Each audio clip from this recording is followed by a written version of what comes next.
from the same place as trap music. This that fresh react music. They can't hold me back. I'm feeling good cause I'm black music. Can't nobody touch this. My flow, I can't rush this. Put them on silence when I'm talking. You should hush, bitch. I am from the heavy base. My bro called a heavy case. Got a couple.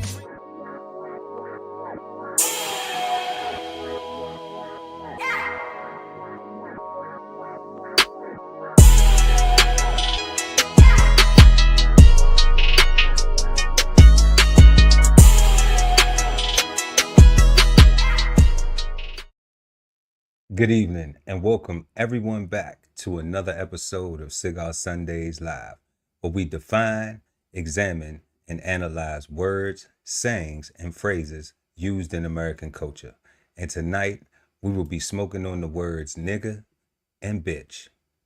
So grab your thinking caps and get ready to smoke on words with two big nerds, with myself, Chef Earl Pearl at DBCHEFTV, and the God, Ali Dawu L at BK Soul Farm. And we are the Cigarden Panel. Peace, God. How you feeling? Peace, God. What you dealing with, man? Everything good on this end, man. I'm just I'm glad we here, man. This is gonna be an interesting conversation. Yeah. We got a bomb burner tonight. Man. Definitely. I'm feeling good, feeling great. Thankful for another Sunday. Thankful to be here in the flesh.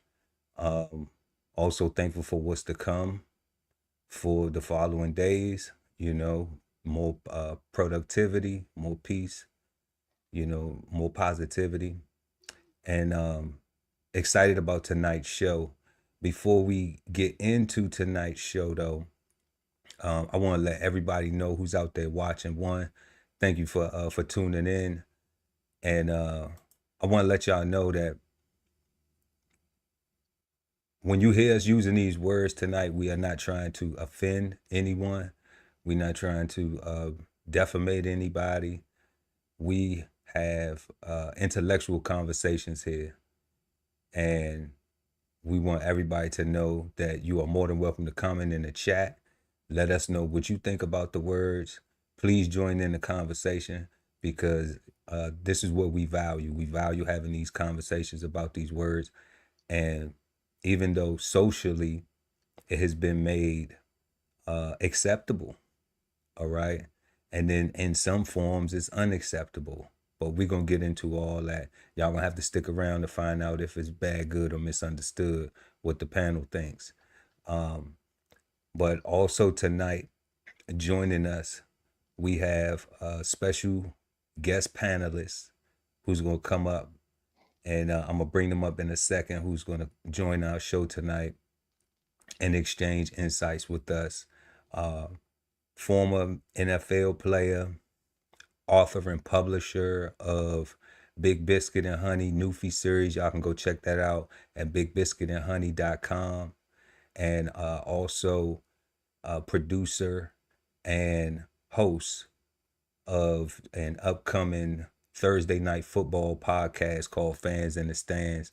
Want to go ahead and welcome my big brother and friend, family member, Scotty. What's up, big guy? What's up, fellas? Hey, what's going on? Peace, God. Man, I'm chilling. Peace, big bro. What it do, man? Man, I'm feeling good. Good to be in the house. Yes, great indeed. Introduction. Yes, indeed. Yeah, well, we appreciate you joining us this evening. We got a real a real situation tonight. You know, we going real black. We going black. I noticed. You know, we blacking all the way out, because I think the conversation is long overdue, and this is where we need to, this direction that we need to be going with these shows. We need to be talking about these serious things out here, because we still gonna pick words from the dictionary, but we gotta get some of these words that people have become so fond of, and discuss how they are affecting us mentally and socially. So if y'all new to the channel, We appreciate y'all to like and share the video. Also subscribe, hit the notification bell so when we go live, you never miss an episode. That is the freest way to be able to contribute to our channel, and it helps us get these episodes like this and more out in the algorithm. We appreciate y'all for that love. And if you want to get some merch, the links are in the description. We got BK Soul Farm down there.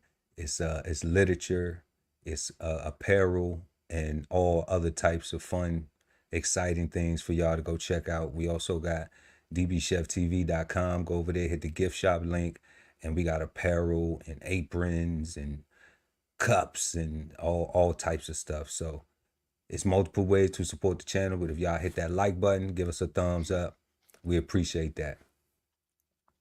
So tonight, y'all, we are smoking on the word nigga and bitch. And what we do here is we have 3 questions that we form around our words, our saying or our phrase that we are smoking on for that evening. And then we define it. First, we answer the first question, and then we define the word. We use Merriam-Webster dictionary, and we define the word and examine it and analyze it and talk about it and all that good stuff. If y'all don't know what analyze means, okay? So we're going to go ahead and bring up our 3 questions this evening, and we are smoking on the words nigga and bitch. So our first question is, what do you think of when you hear the word nigga and bitch? Let us know in the comment section what you think of when you hear the word nigga and bitch. Our second question of this evening will be, is there any problem with black people calling themselves a nigga or a bitch? If yes or no, explain. And when we get to that question, can you please explain if you in the chat and you want to share what you feeling at home? All right. And our third question of the evening, does using the ER or versus A or adding bad or boss when using these words make a difference? And I give an example. Right here we have nigger, but a lot of people say nigga. We have women, black women in particular in the community, and I'm not just picking on them. It's a lot of other women that this is spread to as well, of other ethnicities, but women tend to put bad bitch on in the front, or boss bitch. Okay, if you living somewhere under a rock and you don't know. All right. So when using these words, does it make a difference? Yes or no? Explain. Does it make a difference when you add the ER versus the A, or adding a bad or a boss to either one of these 2 words when using these words? Does it make a difference to you at home? Let me know. Let us know in the comment section. You know, we might even drop the link for some people to pull up, depending on how long we go tonight. But we're going to go ahead and get into our first question. What do you think of when you hear the word nigga and bitch? The guy Ali Dawood El, that BK Soul Farm. Get it kicked off. Let's get it popped off. God damn. So as it's on the screen, see, it's hard because you put the third question. All right, I'm gonna just Got answer the him. question. I'm gonna just answer the questions. Yeah, right with the show, guy. You know, we'll get to it. It's a whole lot more to it than that right there. Hell yeah. So You know? I wrote some stuff down. So when I think about niggas and when I think about bitches, well, firstly, to generalize both of them, I think of bullies. I think of do nothings. I think of know-it-alls. I think of low vibrational people. I think of prostitution. I think of thieves. I think of opportunists. I think of people that only think that they are in this world and everybody else is here to support them and satisfy them and give them everything they want and need. Right? They don't give a damn about anybody else's situation, circumstances, or agenda. Um, I generalized it because it's not for me. It's not a color thing. It's not a race thing. Um, because this applies to damn to everybody, right? Like when I say do nothings, you got a lot of people that literally do nothing. Sit high and look down and punch down and always tell somebody tell a doer what they could have done different, what they could have done better, what they could have done to make their thing better. All the while they're not doing a damn thing. Right? They up there pontificating, talking, gathering a group of people to talk about the thing, and now they're the popular ones because they got everybody rallied around and they got the energy and they the buzz, they the vibe, right? But they're not actually doing anything. Like do nothings are niggas, right? Know-it-alls. Like they again not doing any damn thing, but they know every goddamn thing. Like you can't have a conversation with somebody and introduce a thought that you're having for the first time, or even a consideration to something that you're having, and they might hear it for the first time and they have no consideration for it at all. They automatically have a challenge for it. That's a nigga, right? If you have no consideration, yeah, I ain't write that down. Lacking consideration is a nigga, right? We talk about bitches. That's why I said the prostitution. Like that's, they always want you to take them to lunch, always want you to buy them something. You know what I'm saying? And it's ironic because you mentioned all that bad bitch and all that stuff down there, right? Because those be the ones that seem the hungriest. You know what I'm saying? You know what I'm saying? I'm just all right. And I think I call them bullies because I find that when a man demonstrates discipline, especially sexual discipline, um, he has a risk of being called from the outside soft or gay, or scared to talk to women or something like that, because or he think he all that.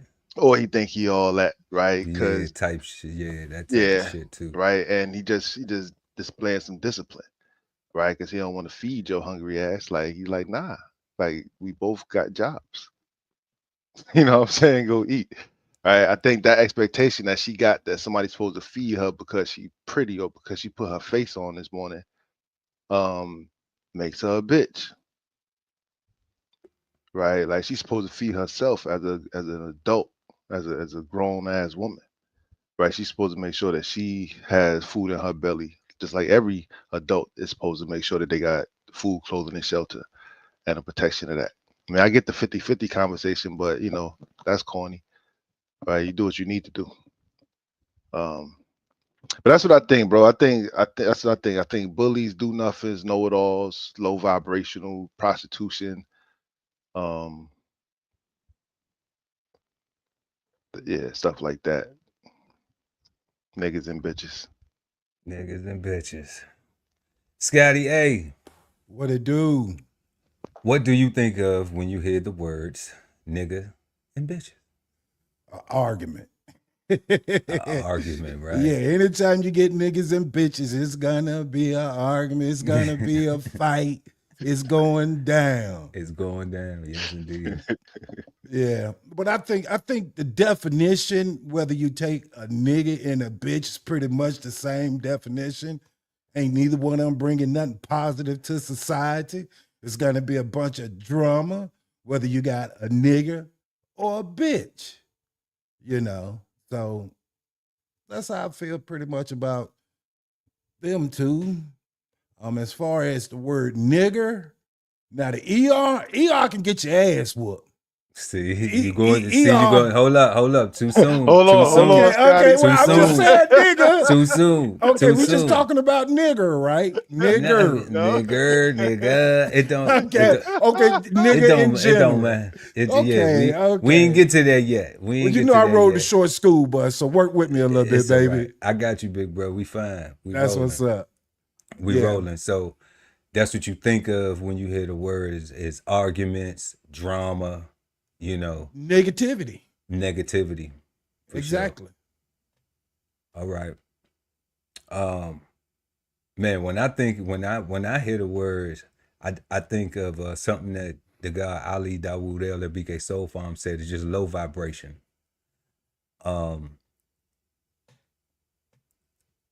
When you are listening to music, I even find myself now as I have gotten older and more mature, like that. Even when I listen to the music that because I still like to listen to my old school rap music, and I still like some of the new school rap music too. But I found out that like I'm only jamming the parts that I like. As far as like I've developed a way to like tune out the parts that that I dislike, that I don't feel, I don't feel any energy from. So I remember I had this conversation with this young lady that I was dating a while ago, many moons ago. And I was like, why do you like that music? Like all it's talking about is bitch this, bitch that. And she was just like, well, I ain't really listening to the music. I like the beat. I was like, but when you go to the club, you singing the whole damn song. When you riding around, you singing the whole damn song. So how do you do that? How do you just, why you making this such a big deal? Because if I have a child with you, I don't want you playing that music around my daughter. If I have a son with you, I don't want you playing this low vibrational shit around my son. I don't want my children to think that this shit is cool because I understand how I was impressionable and then manipulated and I allowed the music to have an influence over me in my younger days. And yeah, I did make it through that storm, but they may not be as lucky. They may actually become victims of thinking that this music and that this mindset is what is supposed to be cool. All right. And the goal is if I made it through these things, I think every parent wants their children to have a way better life than they did. They want them to have access to way more opportunities and have a better life experience. Facts. So now as I've gotten older, I still jam it sometimes, but I also found myself the way I don't listen to it as much. I like to listen to the oldies and stuff like that, and put myself in that space, love music more so. But I'm saying that to say that it's just low vibrational.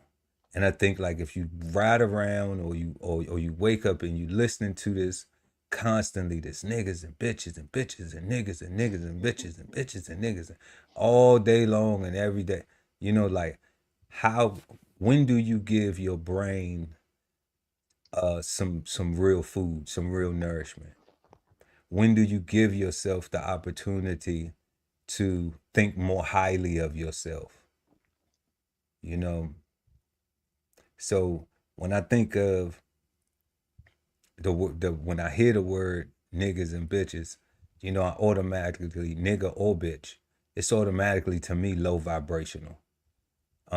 It goes back to what Scotty was saying too, an argument.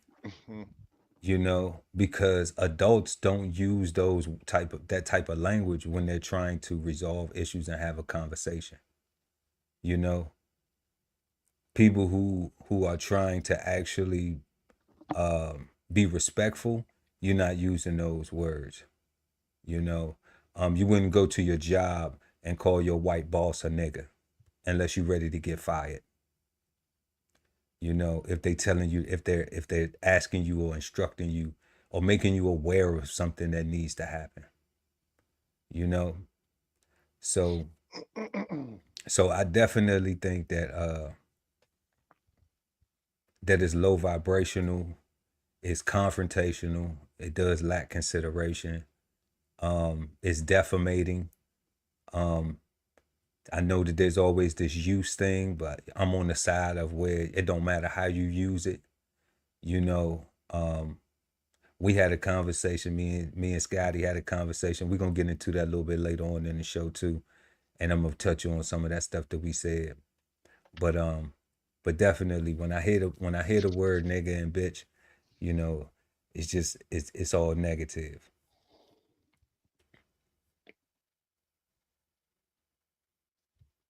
So if y'all just joining us, make sure to hit that like button. We appreciate it. And share the video, please. Thank you. We have been answering our first question this evening. What do you think of when you hear the word nigga and bitch? Let us know in the comment section what you think of when you hear the word niggas and bitches. We'd like to know. We always respond to every comment. So feel free to express yourself. Just remember, keep it respectful. Don't be on no nigga shit. Don't be acting like a bitch. No pun intended. So what we're gonna do now is we're gonna go ahead and bring up the definition of these words this evening.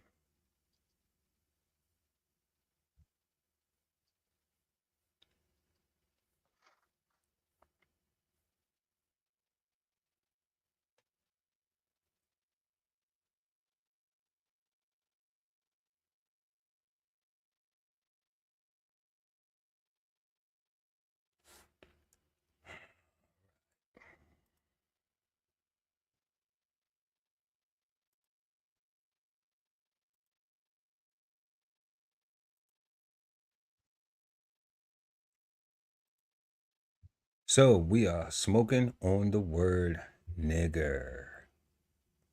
And we have the definition sourcing from Merriam-Webster Dictionary. And the word nigger is a noun used, and we have one, offensive, right off the top. Used as an insulting and contemptuous term for a black person. Right off the top, it's offensive. Okay? So I can't imagine a person saying, well, I wasn't calling you a nigger, I was calling you a nigga. Right? So then you supposed to be, so you supposed to feel less offended? So off top, it's offensive. Used as an insulting and contemptuous term for a black person. 2, offensive again. Used as an insulting and contemptuous term for a member of any dark-skinned race. 3, now often offensive. A member of a class or group of people who are systemically subjected to discrimination and unfair treatment.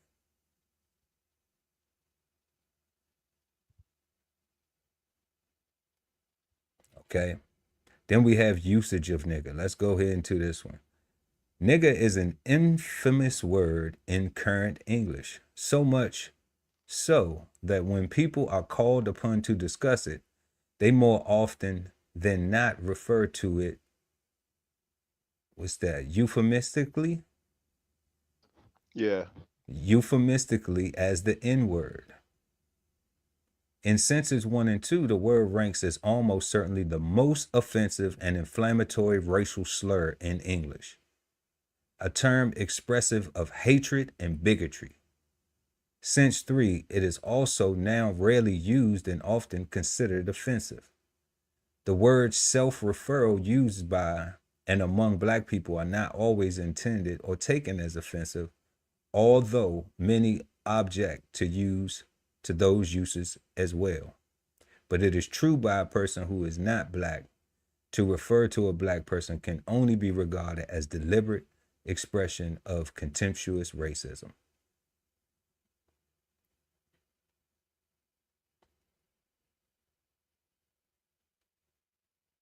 Nigger. All right. So we'll go over here to the thesaurus. And they just telling you it's not even anything in the thesaurus. It's nothing like it.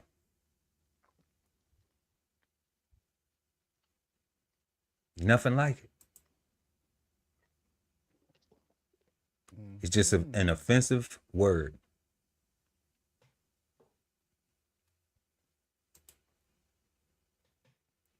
What we got, family? So when they buried the word a few years ago, like that was just ceremony. That wasn't actually like a real thing that they did. Like I'm expecting to see like some past tense in here somewhere where like even this word in the dictionary should be like the N word. You know what I'm saying? But it's right here. Why? I thought it was buried. I thought they had a whole ceremony and everything where it is on the news and America buried the N word. I thought I remember seeing that. Well, if we gonna be comfortable with offending each other, then why does a dictionary that we didn't write need to bury it?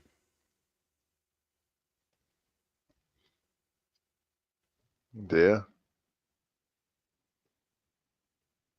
If we're not gonna treat each other any better, Then that's 3 negatives. That's like negative, like just in case you didn't get it the first time. Here's what I really meant. Oh, you still didn't understand?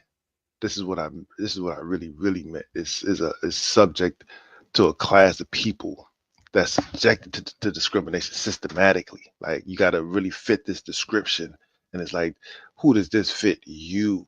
Like, wow. Let me ask a question. I'm sorry, brother. All right, the word nigger, right? Growing up, the word nigger, I was told that it meant the lazy person. Where's the definition at before the word nigger stuck to Black people? Was it a definition for nigger? Or did they create that word? I think Black people and lazy was synonymous at the same time back in those days. I think all those negative things was all niggas, and they made all those things Black people. Kind of like, you know, they Black people love watermelon and fried chicken kind of thing, and like they made all this stuff negative. And okay.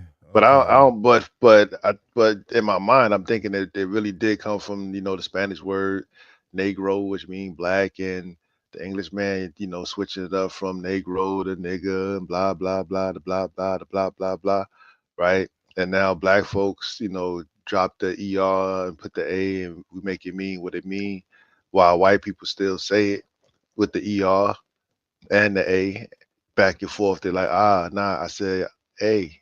Not yeah, you get a different attitude now. Be very careful. Black or white. You know, yeah. So I feel you. I feel you. It's just it's tricky. Because I was thinking the same thing. You like where's the rest of the definitions at? You know what I'm saying? It's like the dictionary. What dictionary was that, Per? This one right here. This is Merriam-Webster. Merriam-Webster Dictionary. Yeah, Merriam-Webster just wanted to call Black people niggas. Look. I mean, that's straight up. Like, it don't even allude to anything else, to no characteristic of a person, just straight up us. Yeah. Okay. So I'm not offended. I'm not offended, and this is the reason why I say we shouldn't. When me and you, Scotty, was having that conversation, and I said, we should, even though, we might say as the term and did, what's up, my nigga? Oh, that's my nigga. Oh, nah, that's my nigga right there. That's my nigga right there. You know how people do that. Okay. Yeah. We need to stop doing that. 100%. I feel so bad right now, God. Like, I don't necessarily agree with all that. I know you don't. I know you don't. I do, man. I feel you now. I feel you. I know, but you like the way it roll off your tongue. Nah, Scotty. I got some niggas now. They're my niggas. You know what I'm saying? I mean, I do, but that don't mean. And I asked Scotty God, Ali. I asked God. I said, what if I say, bro, stop it, like, don't refer to me no more as your nigga. Mm-hmm. Like, how would you take that? How would you, you know what I'm saying? Because in certain settings, like, it's always a certain setting, Scotty might be like, oh, that's my nigga Pearl. You know what I'm saying? And I'd be like, what if I ask you as my brother, like, hey, don't refer to me as a nigga no more. No time ever. Mm-hmm. Never. Not even casually, not even, like, Word. that's my nigga in love. Not even in love. Don't even do it. And out of respect. Yeah, you say no out of problem. respect. No problem. That's no problem. Yeah, that's the relationship we have though. Yeah. But trying to get each other is that same feeling you have where it's like, like, nah, that's my niggas. That's interesting, God, because what you just explained, like there is a distinction between one group of friends and another group of friends. Right. So you got one set that can walk up and say, yo, my man, can you stop referring to me as your nigga and refer to me as your brother, your comrade, the God, whatever, right? But then you got some other cats that You you don't might be have, like, nigga, please, nigga, go sit your ass down, yeah, nigga. because you don't have that relationship. You don't have that relationship with them. That Right. part. You know, I get because you don't have that relationship with them, right? Like you don't like they more so like tools, right? Like, And that's sad. And I'm only going to use the term. Oh, I'm just looking. That's sad though. Yeah, I'm just looking at the word, right? Like, and everything about the word is negative. And in reality, when you think about your friend, and I thought about it just now. That's what I'm saying. I feel so bad right now because I was looking for what Scotty was saying, right? Like, where's the lazy? Where's the things that describe what I've been thinking all this time? But apparently, like it's These are things that we gave meaning to it.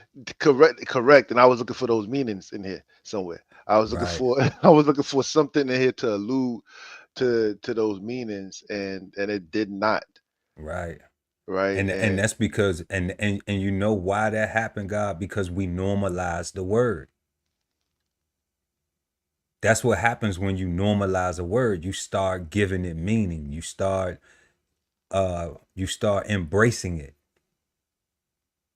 And that's what has happened now, because we sitting up here and the panel, all of us collectively agree, yeah, we could have some friends that's like, oh yeah, that's my nigga, that's but that's because we embracing it. And if we just stop saying it, now we have to find something else to refer to each other as. And we have to refer to, and it doesn't have to be lower. It can be higher. It can be a higher vibration. Yo, based off the conversation you and Scotty just had, from now on, I'm thinking that anybody that refers to their friend as they nigga, or even refer to me as they, like, yo, my nigga, like, you don't see me on that same level as you see your close confidant that you will respect. You see me you see me below you, to where you literally calling me your nigga, and you see me as a tool. Yeah. Right? Because Because I am 100% the God Ali Dawood there. You feel me?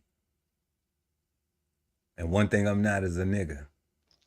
100%. For real. Niggas don't move like I move. Niggas ain't got what I got going on. And we had a conversation while we on niggas. We had a conversation about the African and about Caribbean people, Black Caribbeans and things like that. And when they come and they say, you know, like, I'm not a nigga.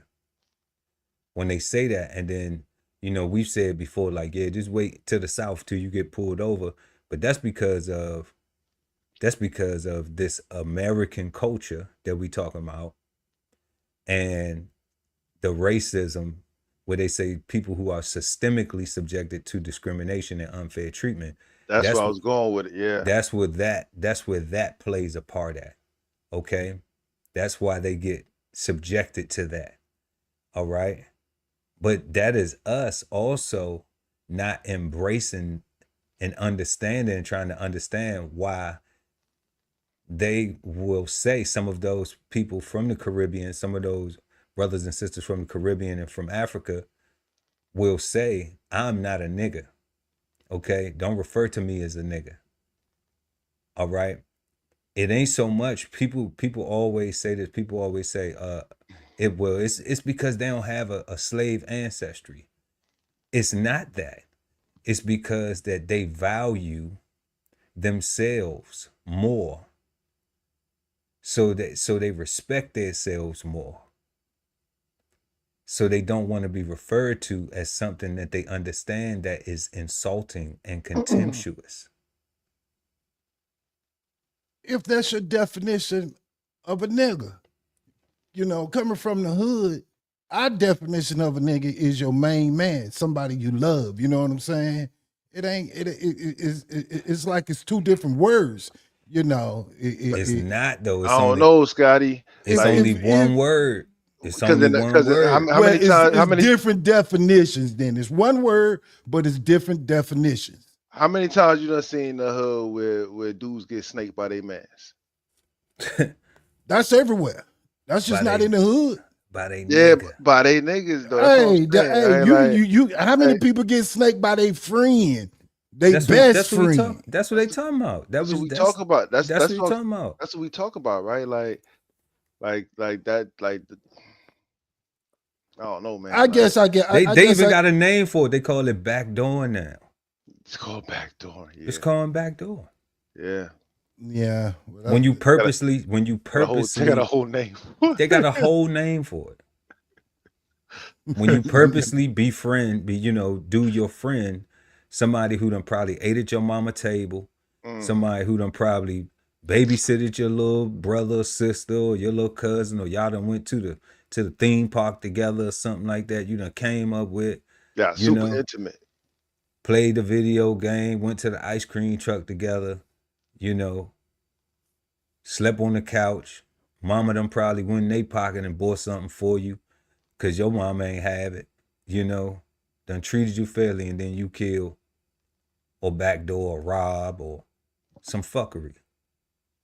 Your nigga. Niggas can do good as well now. If you're going to speak on niggas, what about the one that's going to come through, help you pay that light bill, help you pay that gas bill, help you pay that car note? It's not just all bad.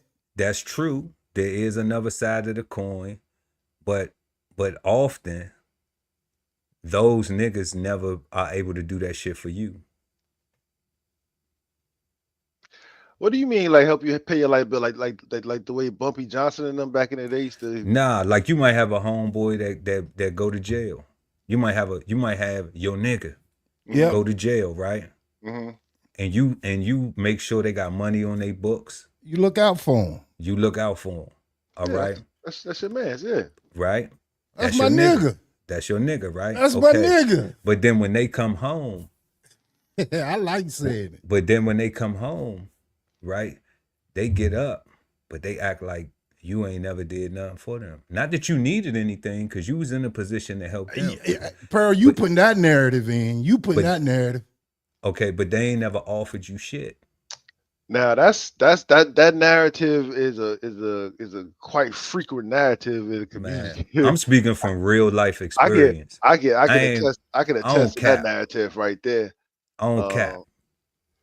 I feel you. I done had both experience, good and bad.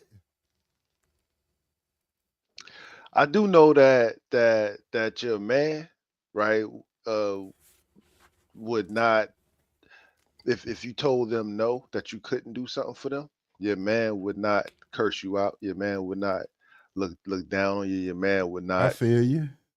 right? A nigga would though.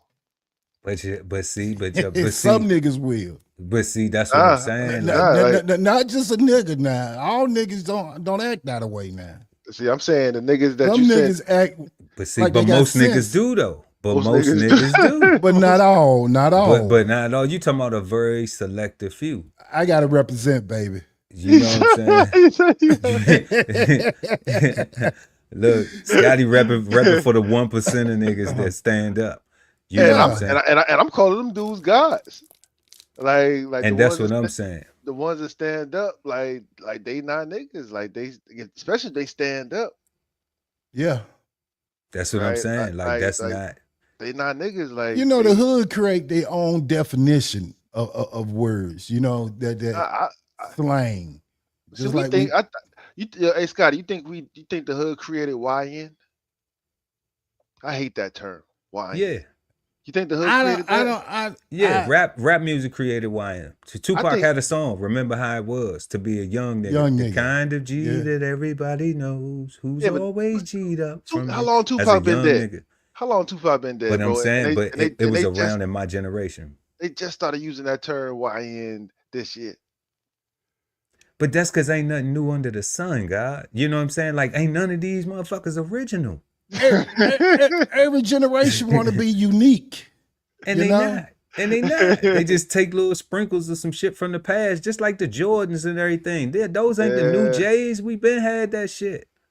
Yeah, they tell you they did. Yeah, they switch it up a little bit. They switch it up a little bit. You know, in the 80s, in the 80s, the jeans was fitted.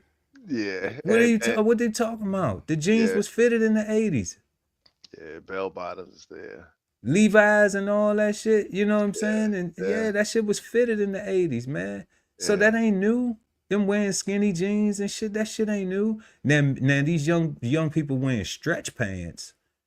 The girls only was the ones who was wearing tights and stretch pants. It's new to them. It's new to them. Yeah, that's new, but that's because of, the whole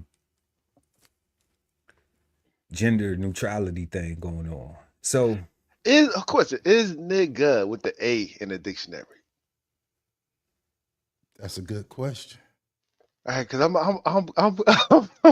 That's a good question. You might see a picture of me up in there. That's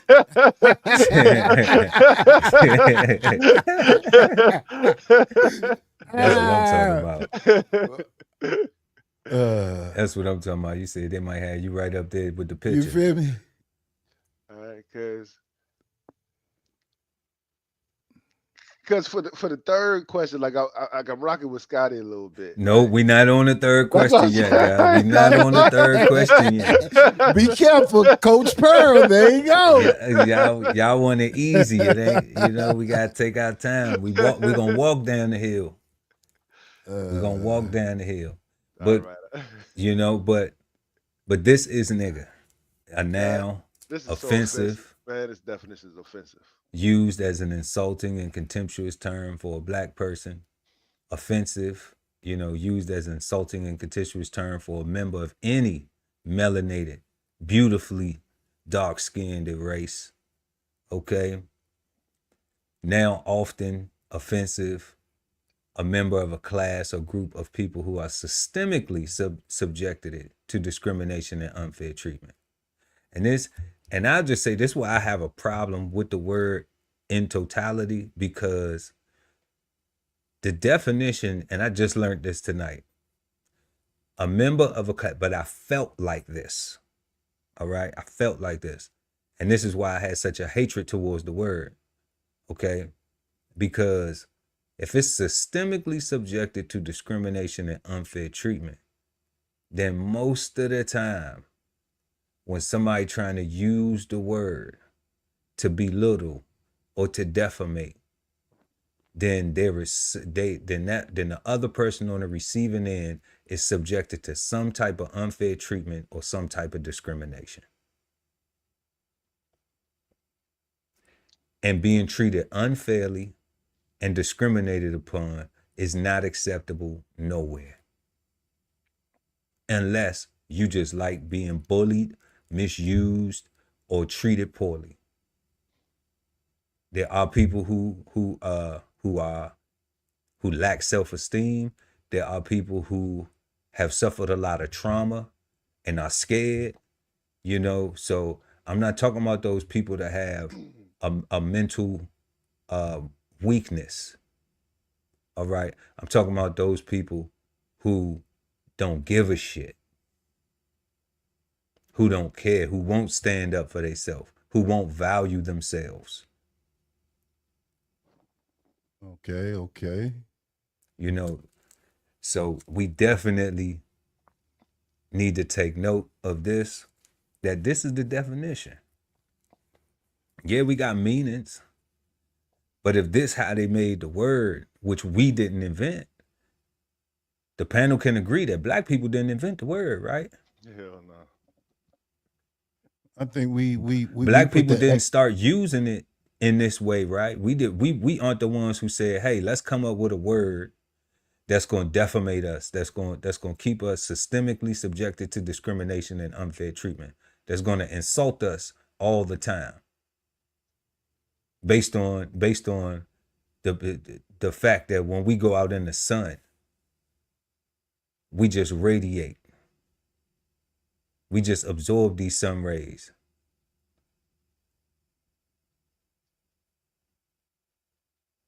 That wasn't us. That was not us. So, you know, that's just something to contemplate on. But we're going to go ahead and move on to the word bitch. And man, I wish we had a woman on the panel this evening to help us with this.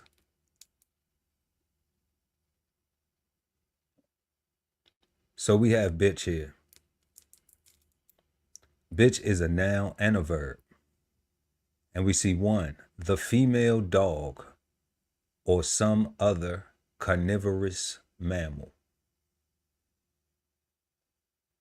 The female of the dog family or some other carnivorous mammals.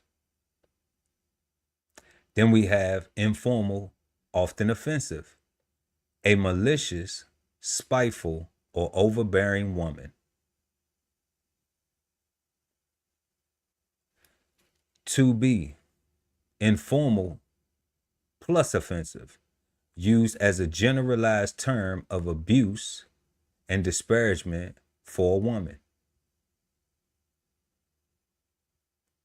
We have 3, informal, something that is extremely difficult, objectionable, or unpleasant. We have 4, informal, a complaint.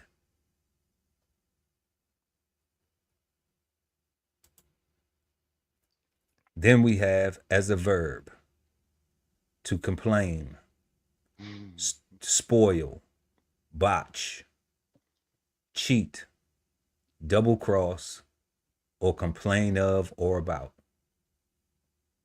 And then we see bitched, bitching, bitches.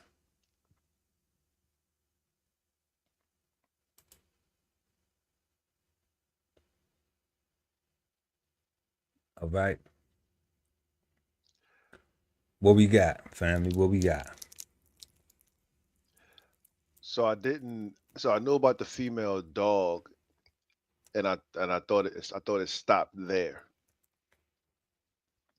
Now it says or some other carnivorous mammals. That gets interesting. What all that might include. But then you go straight to 2, and it goes a malicious and spiteful or overbearing woman. Wow. I think 2A contradicts 2B though. Right? Because then it goes into use as a generalized term of abuse and disparagement for a woman. Right. So it's saying if she's being malicious and spiteful and overbearing, then she's being a bitch. Correct. But if she's not being those things and you But call then her if a you bitch, say it, oh, okay, I see where you, okay. I'm thinking, but if you say it, all right, it's used as a generalized term of abuse and disparagement for a woman. So say what you was no, finna I'm say, saying God. no, I'm thinking that if she is being malicious and spiteful and overbearing, then she qualifies as a bitch. But if she is not demonstrating those characteristics, then you are being abusive and disparaging of a woman by referring to a woman as a bitch. Absolutely. If she's not being malicious or spiteful or overbearing. Exactly. So a woman would have to be conducting herself, because this is where we To qualify for this term, hell yeah. to qualify to be called a bitch, right? Definitely. So she would have to be Not her not giving you her number. She ain't no bitch because she didn't give you her number. nope, not her being kind, not Hey, her yo, being sure they. respectful, Yeah, not she her keep walking. being Nah, not her none of that. minding her business. Yeah, none of that qualifies being a bitch. None of that qualifies as being a bitch. But being malicious, spiteful, and overbearing Yeah. definitely qualifies as being a bitch. So my conscience is free.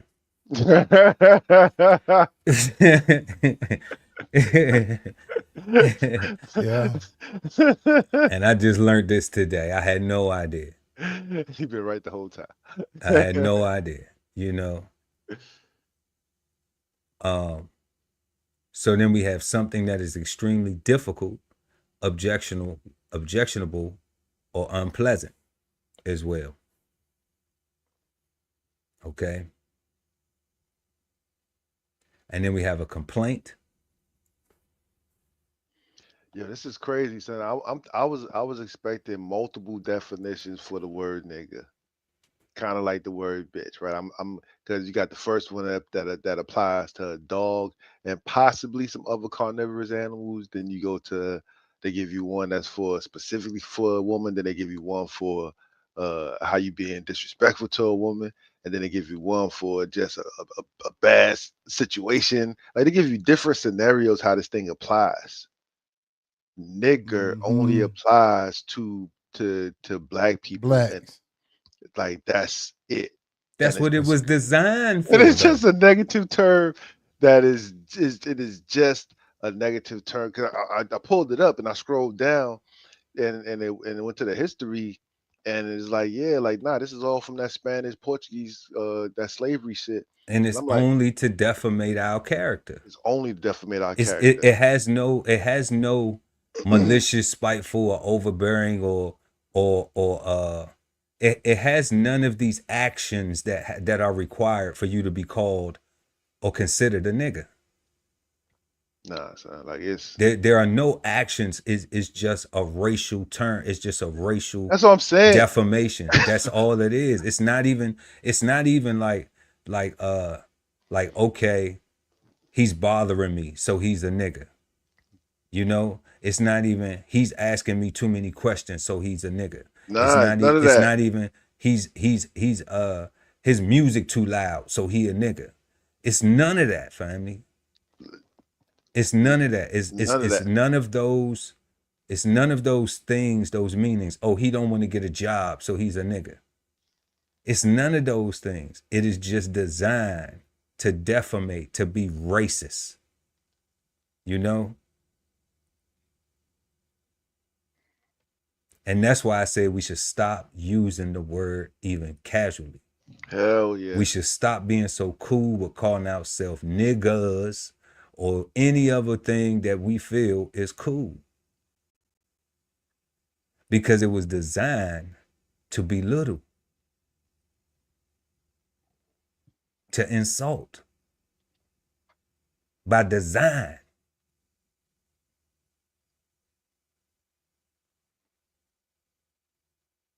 You know, is that asking too much? For a lot of people, yeah. Because they so comfortable being niggas. They so comfortable being insulted. You know, low self-esteem is a mental illness that Black people have been suffering since slavery.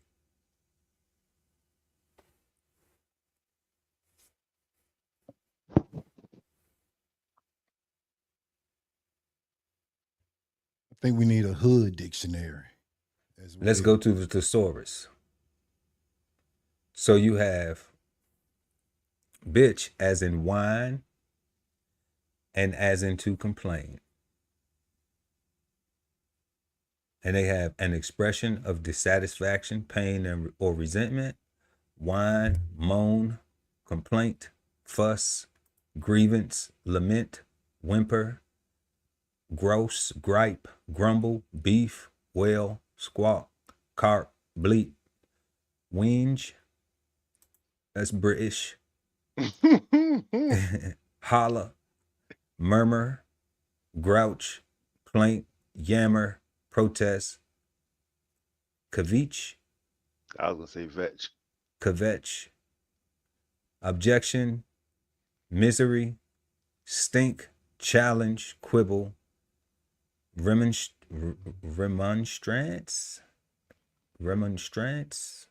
Yeah, that works. demur, expostulation, kick, and they even add a little niggle in there. A little nigga. A little niggle. Little nigga. They even add a little niggle in there. Hey, you will be the last one too. A little niggle. They slid it in there. A little niggle. Damn.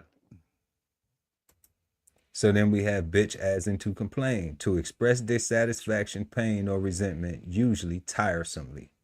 To complain, to scream, to whine, to moan, to mutter, to kick, to worry, to growl, grumble, cry, nag, kvetch, squeal, whimper, holler, beef, bellyache, to wail, to squawk, to whinge, grouse, gripe, inveigh, yowl, crab, murmur, bleat, grouch, carp, caterwaul, keen. What else we got in here? Rapine, grizzly, yammer, grump, kick up a stink, croak, protest, kick up a fuss, yap, yop, sob, maunder, object to, quarrel with, quibble, stew, cavil, blubber, lament, fret, bewail, bemoan, deplore. So the question I have right now is, we looking at the thesaurus, and I'm only seeing words, the noun for whine and the verb to complain, but I don't see nothing referring to the woman other than what was defined. So there's nothing else besides that. Like, so those words, like that is it. Like there's no. She got there. You can't say anything else. She got to be doing those specific things to qualify as a bitch. Yeah. I thought, yeah. So a man can't be a bitch? Not according to that. According to the dictionary, right? But you know, if you want a hood dictionary, of course, anything goes. You can make up some shit, you know. But we talking about what's being taught in the education system, not the hood education system that you can't take to Wall Street. You know? Yeah, but even that though, I mean, go ahead, big dog. No, I was thinking when you said that, can a man be a bitch? Like even that, like we're using women as as the basis of that, right? When you say he acting like a bitch, you referring to You most of the time, that's the truth, God. Most of the time, you referring to him having feminine behavior. Yeah, he's acting like a woman in some form of fashion. He crying, he whining, he complaining, he he he flinching, like he doing some bitch shit, right? Like it's our way of saying that somebody's soft, but for whatever reason, we equate women with softness. Because women supposed to be soft. Women not I supposed to agree. be hard and be, you know what I'm saying? Like this. Women are not supposed to be, oh nigga, I'll punch you in the face and I do all this and I do it like, and then what? Right? And That's like, what you get these days, baby. Oh man, like you want to be a man. You know what I'm saying? I You couldn't might as handle well just that. go, you know what I'm saying, and switch sides and do your thing. You know what I'm saying? Live your life. Like, Nah, but I get that. But soft in the sense of like they got no strength for their own. Like kind of like this why the whole women's movement is exists because of that, because of the way that women are looked at, right? And kind of the way that we look at dudes that we want to denigrate instead of just saying like you're sorry excuse for a man, like you don't represent well or whatever. We call him a woman, actually, right? we don't call him a woman. We don't call him a woman. We call Like him a bitch ass nigga. call him a bitch That ass part. nigga. Call him a bitch Facts. ass nigga. Right? Yeah. And that's the way, that is the saying that is used in the community and the culture, in American culture, that when another man wants to try to defamate or insult another man, Yeah. I tell y'all a funny story real quick. So I can't tell that story. Damn, I can't tell it. Damn, I can't tell it. But I do wish that we Damn, I would. can't tell it. I My do bad. think I do wish we would stop doing that too, right? Damn. Like all that whole bitch ass nigga this, bitch ass nigga that, right? Like if you see a bitch, slap a bitch, right? And mean it when you say it and stand on it. But we don't. We just wanna beat our chest like we're a bunch of gorillas, right? We wanna. I, not that I'm pro violence. I'm pro authenticity and transparency, right? If we got a problem, I'd rather address that and deal with that instead of a whole bunch of sneak dissing, Yeah, right? cowards. I ain't with I It's ain't with always some that. people always wanted to do cowardice shit because they not really as tough as they try to make themselves to be. You know, um, one of the problems I have with these YNs in their self destruction mode that they in, the young people that they call and referring to as YNs. Let me be corrected. Um, but one thing I hate about it is this self-destruction path that they on because they just want to murder everything. But one thing I do understand is that they fearless. Because for you to go commit a crime and then go broadcast it on social media, you have no fear of consequence of anything, the other retaliation or incarceration. And I'm like, if that actual energy could be transferred in another way, like it's no telling what that would look like on the other side. Versus the That'd be death and destruction sound phenomenal. versus, something positive and productive. And a lot of people try to emulate these things, but they really ain't about that life. That's why I be like, like why play the music and act like you really about that life when you not no crash out, like you really a punk ass bitch, you not gonna crash out. Like, so Yeah, the like, YN's the one that's doing the killing. so it's like, so be kind, like pick another way to be. If you're not going to, because you can be all the way kind all the time, and that can be you. That can be a person's representation of themselves. Or if you're gonna actually be evil, then be all the way evil. You know, go all the way to hell. You know, go all Bypass the way. everything. Yeah, go all the way. If you really about that life, but if you not, stop fronting, stop faking, stop perpetrate faking the fraud. You know, because we all thankful for a new day when we wake up, and everybody trying to do something to be beneficial. You know. So we had bitch, y'all. We've been smoking on the word nigga and bitch. Make sure to hit the like button, y'all. If y'all out there watching, we appreciate it. Helps the algorithm. Yo, real quick, God. So looking at those, so I was just thinking, like, yeah, there's nothing in there addressing a woman, but I'm seeing how women, because those things are all complaining and you bitching, right? So when a woman is fussing or nagging or yapping or doing all those things, she's not necessarily a bitch, but she is bitching. Right?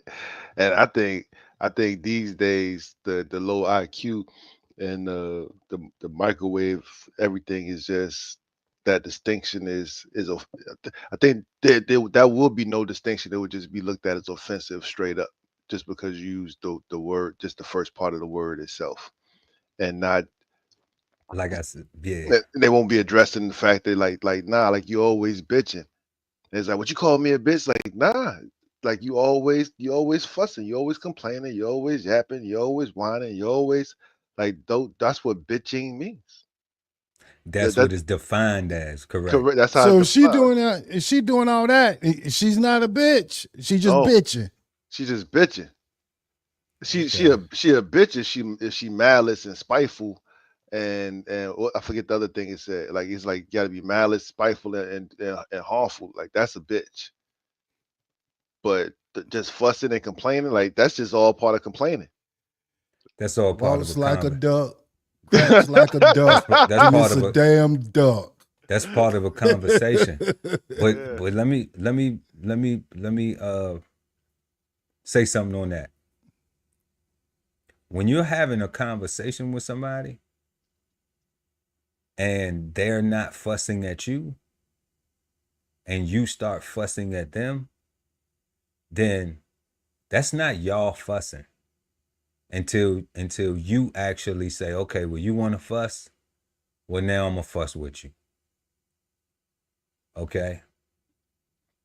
But if you're not leading like that and that person is fussing, okay, then that's a bitch. It sounds like they're doing that shit spitefully.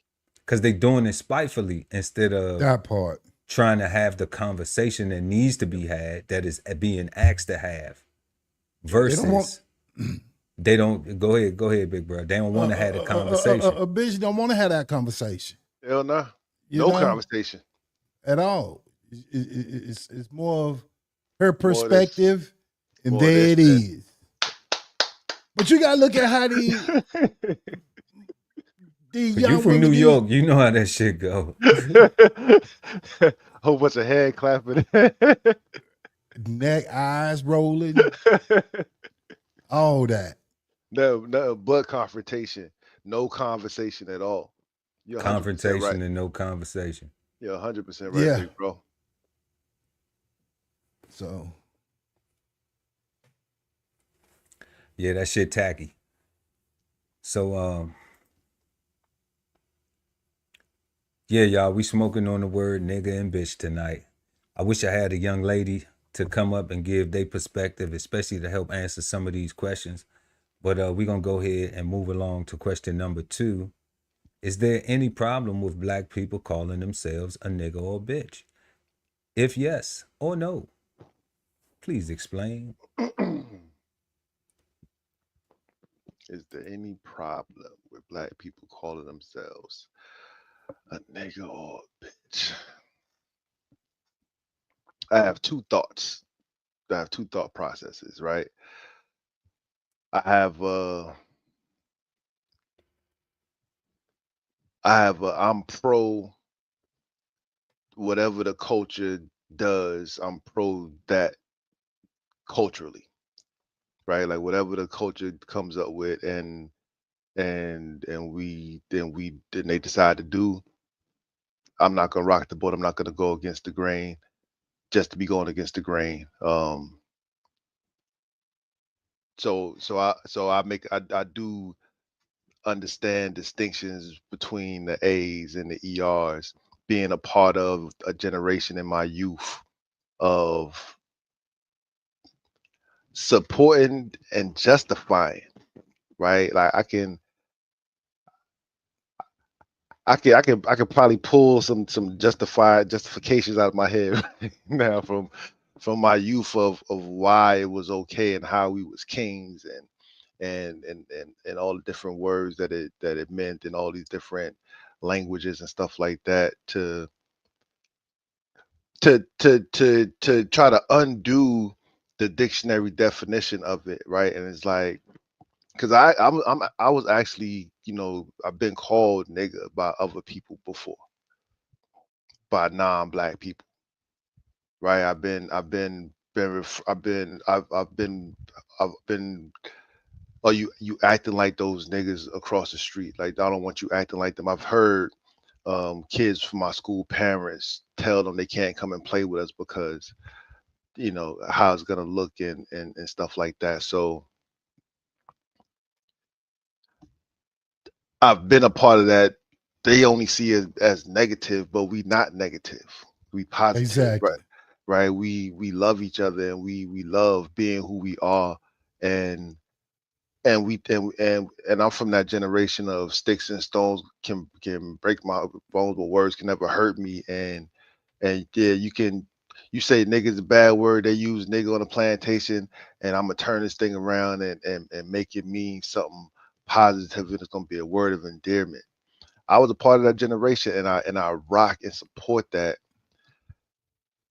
as long as that sentiment remains true and steadfast. Right, it gets tricky when you put it in the music and popular culture, and everybody's allowed to participate and say it, and now they get away with picking and choosing. Well, I'm only saying it in a song when I'm in the car by myself, or when I'm around a certain group of friends, and it's like, nah, like if it's something, it's like it's kind of like if it's something that's family business never make it outside. So however y'all talk to each other in the house, if y'all got the code for how y'all talk, that code should not make it to social media to where now everybody know your code, and now everybody can use your code, and now people can tell you what your code means. Like I'm anti that, right? So for me, I'm gonna say no, right? We should not call each other niggas. Okay, that's different from what you just said. I'm Okay, glad you said it. Yeah, no, I said I got. he I'm No, I cleared glad it said I up got. at the he end. No, cleared I that got. shit up because No, I I was said about I to, had. No, I said I I was had about to two get you. minds. I got two Yeah, he minds, right? did make that statement. I come from in my youth, right? I can justify it, right? I can be the victim saying I'm gonna change that lady's mind, and I'm not gonna be a nigga that she think. I'm gonna be a different kind of nigga, right? Like I can remember making those kind of statements and having those thoughts and taking actions to literally be a different kind of nigga, thinking that this was gonna work, right? And as I matured, right, I recognize that I hate niggas, right? Like I don't like low vibrational, low energy. I don't like bullies. I don't like prostitutes, right? Like unless we the red lights district, right? Like, Unless we at the red light district. right? Unless we at the place where prostitutes be at, I don't like Oh, man. prostitution no place else. That's called a hustle. That's called a hustle. Remember, sex worker is Sex a hustler. Is a hustler. right? In my growth, in my maturity, like I don't like any of that stuff, right? And especially after tonight, learning that the soul definition, right? Because it don't even mean the do nothings and the know it alls and the lazy persons and all that stuff. Like those are all the meanings that were put on black people from white people, like the stereotypes they put on us, that we just accepted and just subscribed to niggas, right? We just said, nope, nigga activity. So we're quick to call each other lazy. We're quick to use these terms that they use for us, like nigga, lazy, shiftless, right? Like we're quick to use these words. And we need to stop, man. Like I say, like I'm pro whatever the culture do, but I'm also pro that thing being cultural in the first place, right? It can't be given to me by the enemy and then we flip it and make it something different. It's still evil, right? And that's where I'm at with it. So yeah, we should not. My final answer, my two minds, I understand why, yes, but my final answer is no. Is no. Is no. Did a lot of talking. I'm bad, bro. No, it's all good. It's all good. You know. It's all good. We exchanging insights. You gotta get it out. God, definitely. Man, we're gonna go over here to Scotty. Hey, we're gonna get your take on it too. Is there any problem with black people calling themselves a nigga or a bitch? If yes or no, please explain. Correction, Scott. I apologize. To correct my answer, I'm saying yes, there's a problem. My final answer, yes, there's a problem. Don't do it. Yeah, yes, there's a problem. Yeah, sure. I'm sorry. Well, it all depends on your setting. Of course, you don't want to go on your job and use them words. But if you're amongst your folks and you're amongst your homies, if that word big up the next man, then I don't see nothing wrong with it. I feel like the definition, we taking the definitions from the book, and you know about books. If you look at Africa on the map, it'll look like Russia is 3 times bigger than Africa. But you can fit 2 of Russias into Africa. So the moral of the story is if you take their meaning, So with that being said, depend on your location. Depending on location. So you got a maybe. I got a yes and a no. I'm like Ali, I got 2 answers.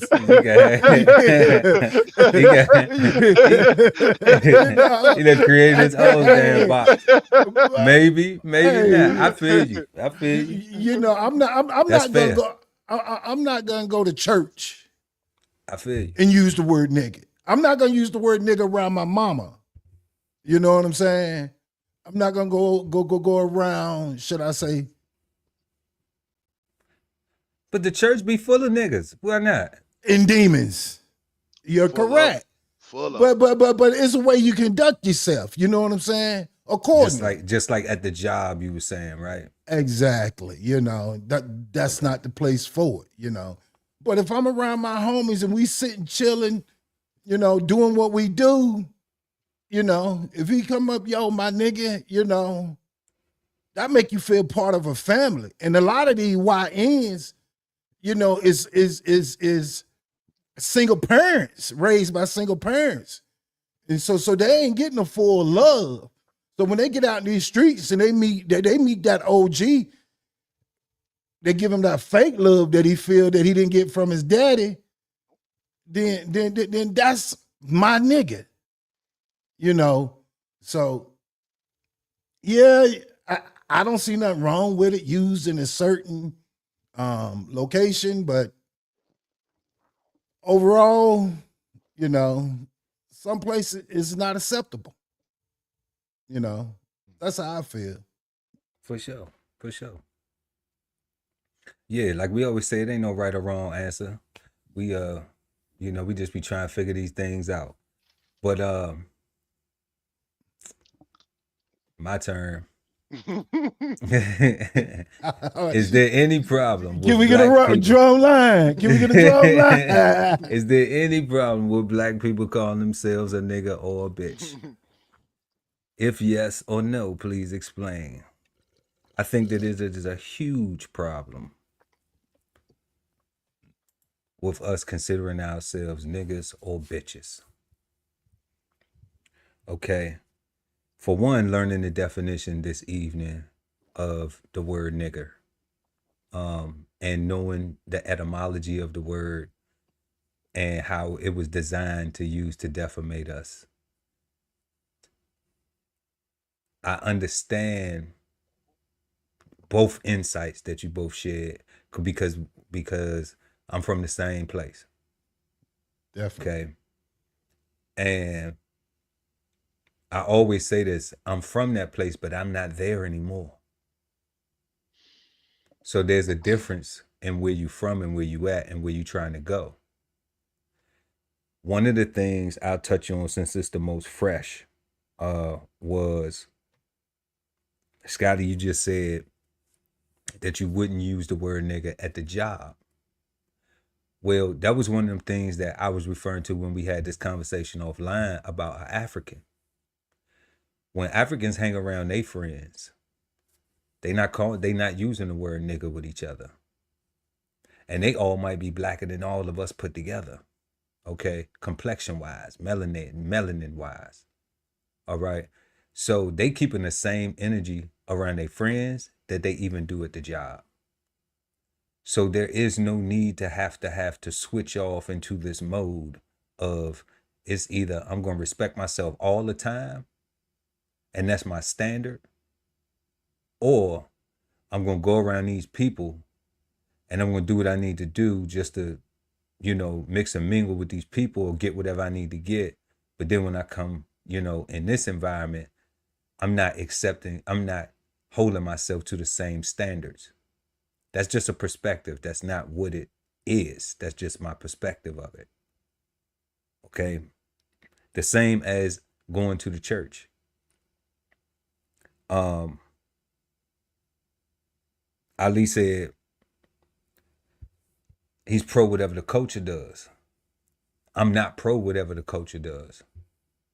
Because if I'm pro whatever the culture does, then that means that I have to, for me, it means that I have to accept the lower vibration that the people around me want me to be on. They want me to be on their level. They want me to stoop to their energy, okay, or elevate to their energy, however they look at it, because they are going to look at me like I'm beneath them because I'm not on the same shit that they on. All right.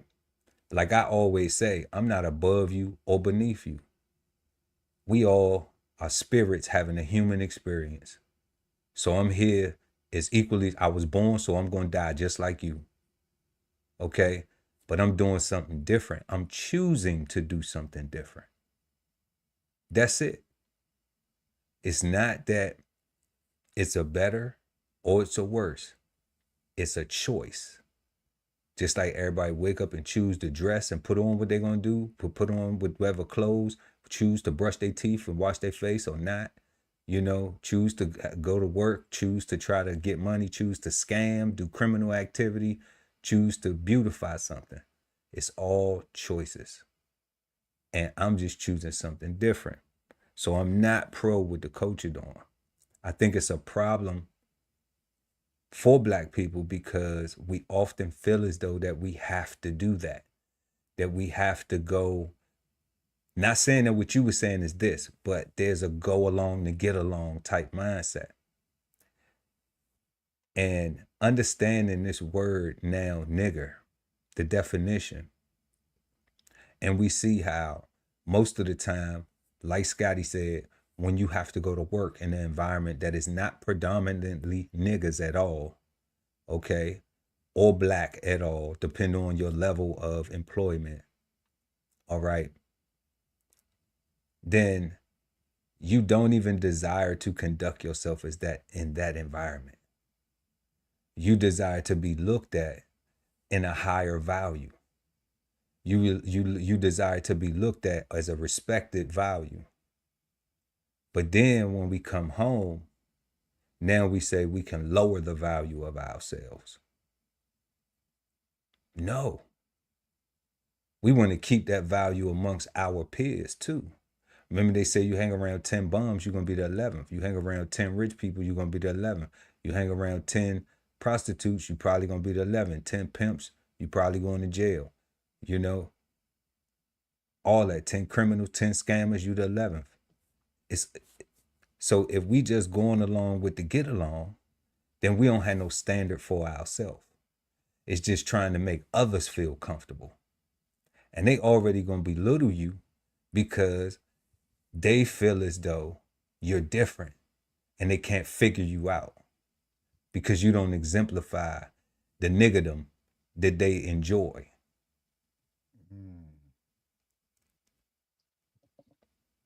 You know, instead of looking at that as an example of, wow, that's something to be. Like I said, I live in a very diverse community, and the only person who has called me a nigger is more beautifully melanated than me. You know, respectfully. So that's why I'm saying, like, it is definitely a problem. It is a problem because on the bitch's side, you know, it should never be a time where that's cool. It should never be a time where that's comfortable. Mm-hmm. If we saying that malicious and spiteful, I admit I have been wrong. I haven't called many women in my life bitches. Okay? And when I have, I try my best not to be malicious. I try the best to bring it to a place where, okay, that's the energy you on, but I don't want to be on that energy with you. So let's not have that energy because that's where it's going. Okay? So in that, I don't feel good about that shit. You know? Because you don't start off being respectful and then have to get disrespectful with people and then think that that's cool. You know, if I was younger, yeah, then it could be fuck that bitch. Fuck this bitch, fuck that bitch, fuck this bitch. When I ain't have more respect for myself to want to see people not conduct themselves as niggas and bitches and not enjoy it like that's the fucking thing to be when you ain't gonna do that around no white folks. You, like Scotty just said, I ain't gonna do that around my mama. Well, your mama might tolerate that, but you might need to respect others more than you respect your mama. Because you do that when you go to your job. Or you give just as much respect. And this is why I say that, you know, it is a problem. It is a problem with us calling ourselves niggas and bitches. You know, because we create these double standards, then we create these meanings, and it's a lot of confusion. It's all confusion. There is no set standard of equality, of mutual respect for each other. It's just, if I feel like this, just like the God Ali, Double L at BK Soul Farm was saying, if it's a brother who isn't doing something that we think that he should be doing or conducting himself that we think, whether it's right or wrong, it's just what we think, now he's a bitch ass nigga.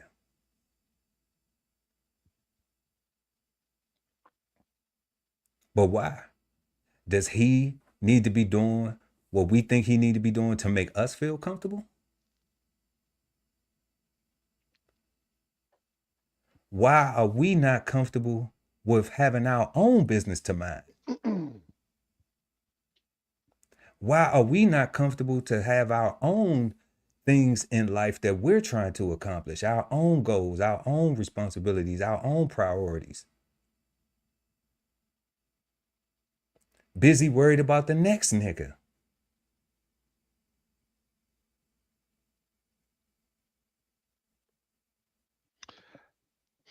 And that's the problem with it.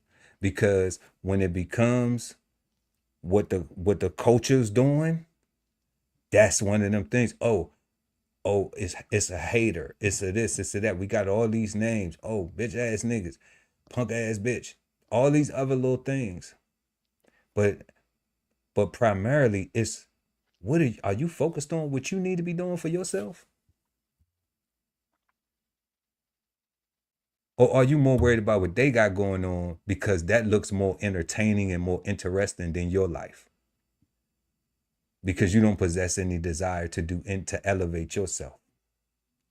And it just looked like that.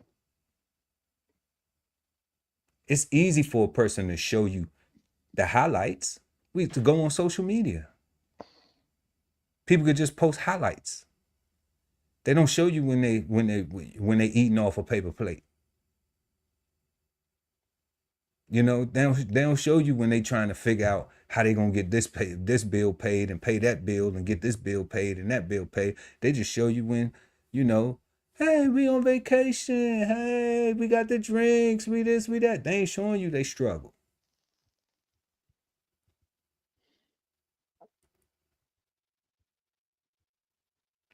And that's why I think it's a problem with niggas and bitches, with us calling ourselves niggas and bitches, because that's a nigga and bitch ass mindset.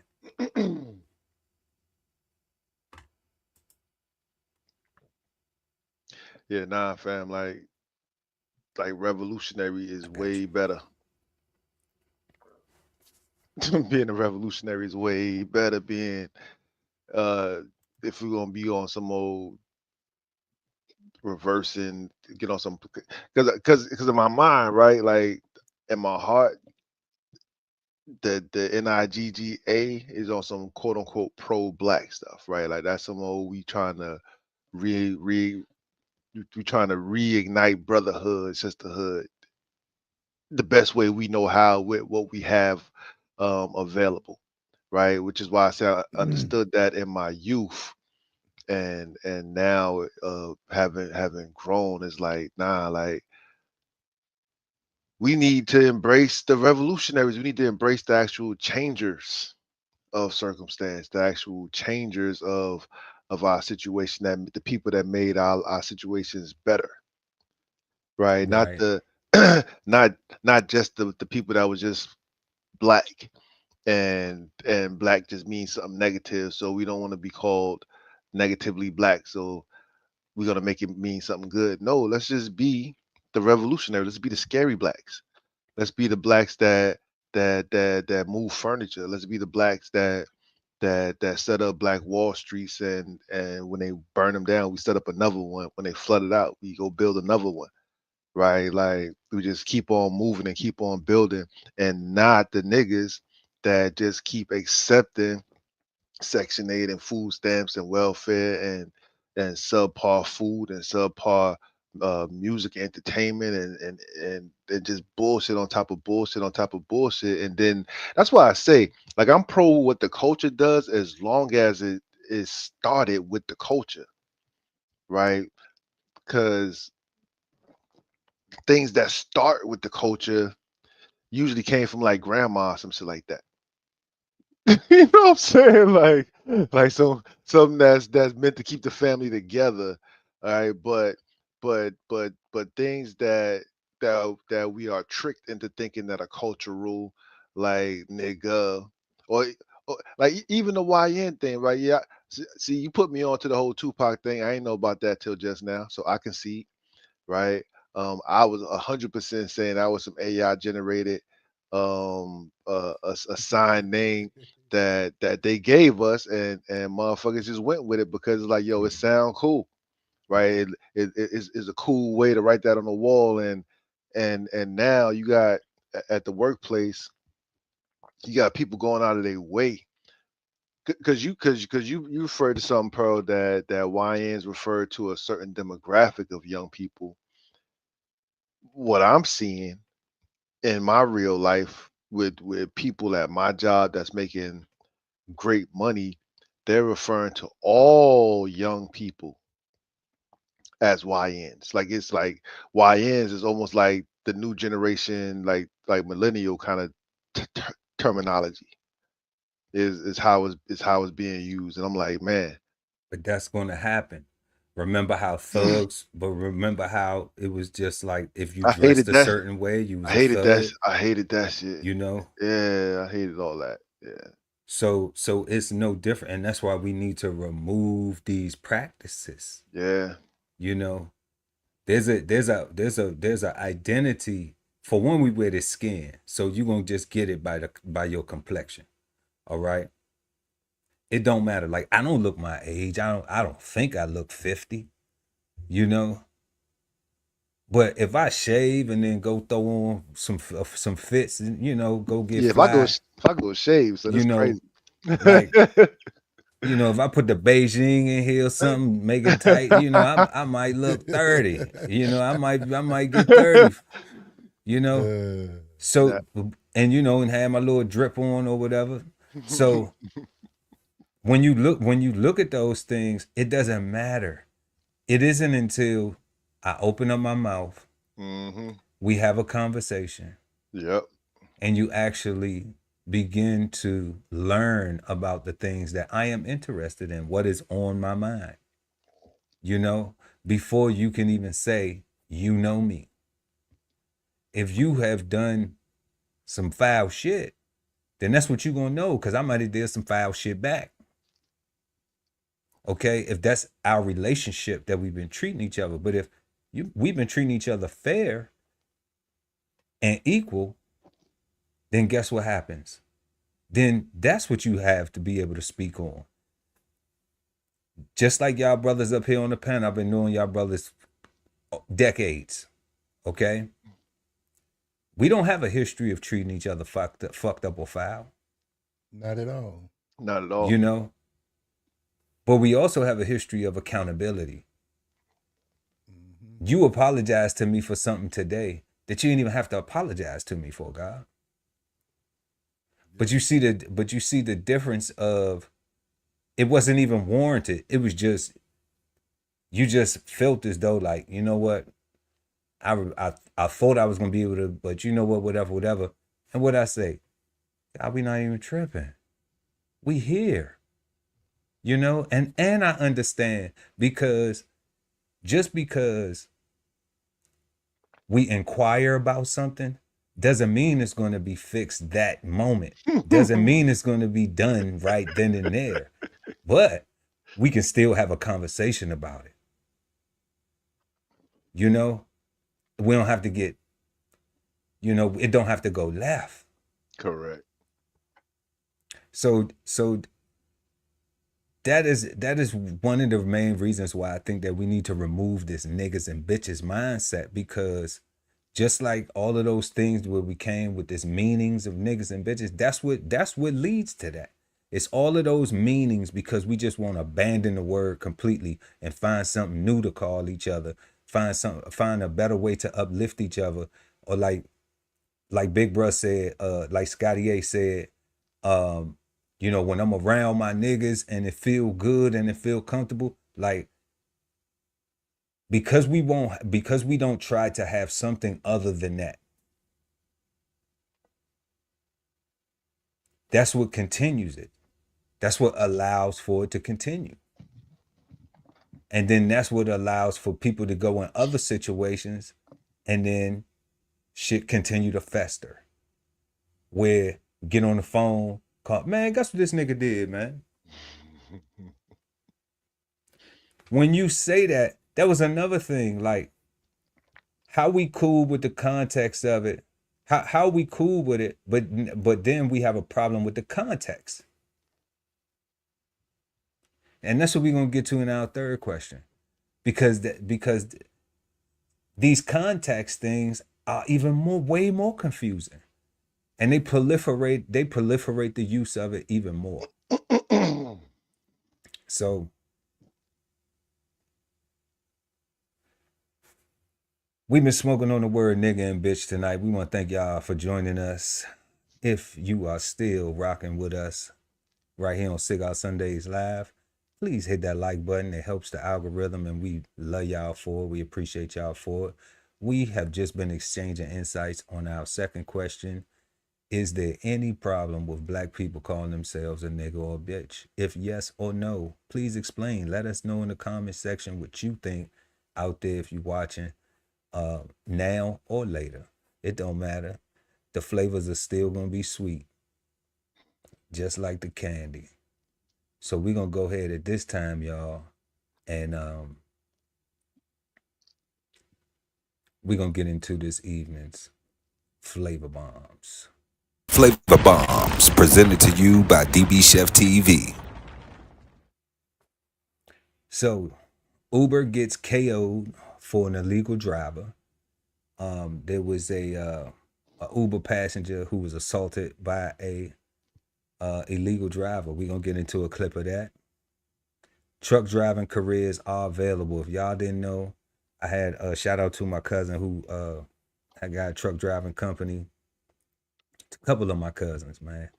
Shout out to my granddad who was a truck driver too. Rest in peace, granddad. Mine as well. But truck driving is coming back open, and it's some new legislation that's about to make some jobs open up. So all these young people out here, man, you know, you don't have to be YNs. You can have a trucking company, or you can go get them gainfully employed at one of these companies, because there's new legislation that is underway. And then the president of the United States says Chicago is next. If y'all been living under a rock somewhere, President Trump sent National Guard into DC, and they have been, and along with a few other agencies, and they have been cleaning up the streets. You know, they've been getting all the niggas together. You know, so you know, that's enough reason why I say it ain't cool to be a nigga. Then you ain't gotta be out there in the street worried about if, you know, federal law enforcement and National Guard, brothers and sisters and the men and women in the National Guard, you know, gotta come out there and do something to you. So let's get into these clips right here.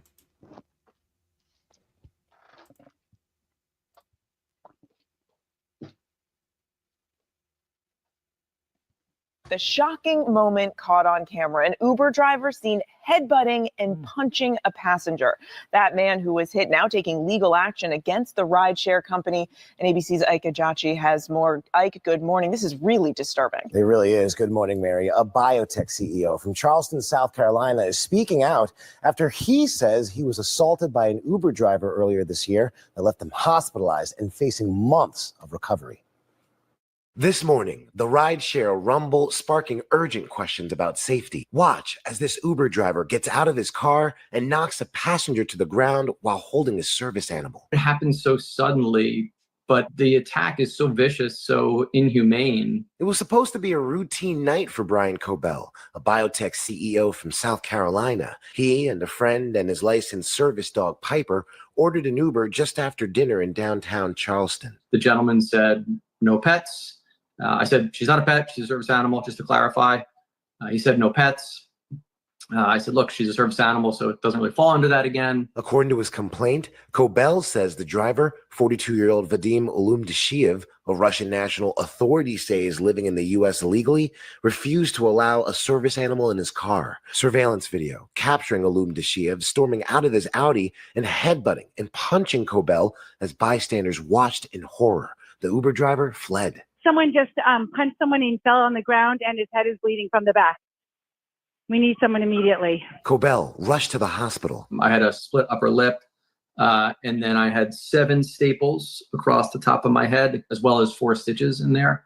And then internally, I had a severe concussion, which took quite some time to recover from. Ulum Deshiev eventually arrested and charged with second-degree assault and battery, and is now in federal custody at an ICE detention facility as immigration authorities begin deportation proceedings. Cobell is now suing Uber for negligence, claiming the company put profits ahead of passenger safety by hiring Ulum Deshiev with an alleged fake driver's license, questioning the rideshare giant's vetting system. Ulum Deshiev's attorney telling ABC News that the driver's license is legit and the video doesn't tell the full story, and she intends to defend her client vigorously. The reality is Uber is failing miserably to protect its riders. Despite saying that safety is its number one priority, they need to be more stringent with who they choose as drivers. And frankly, they've brought these wolves into the henhouse. Now, Uber has since responded, saying it's committed to safety and complies with all regulations around worker eligibility, and that there's no place for violence. As for Cobell's service dog, well, the dog is okay, guys. Oh, what a story. Yeah, just so shocking to see that reaction. It really is. Yeah. It really is. All right. Thank you so much, Ike.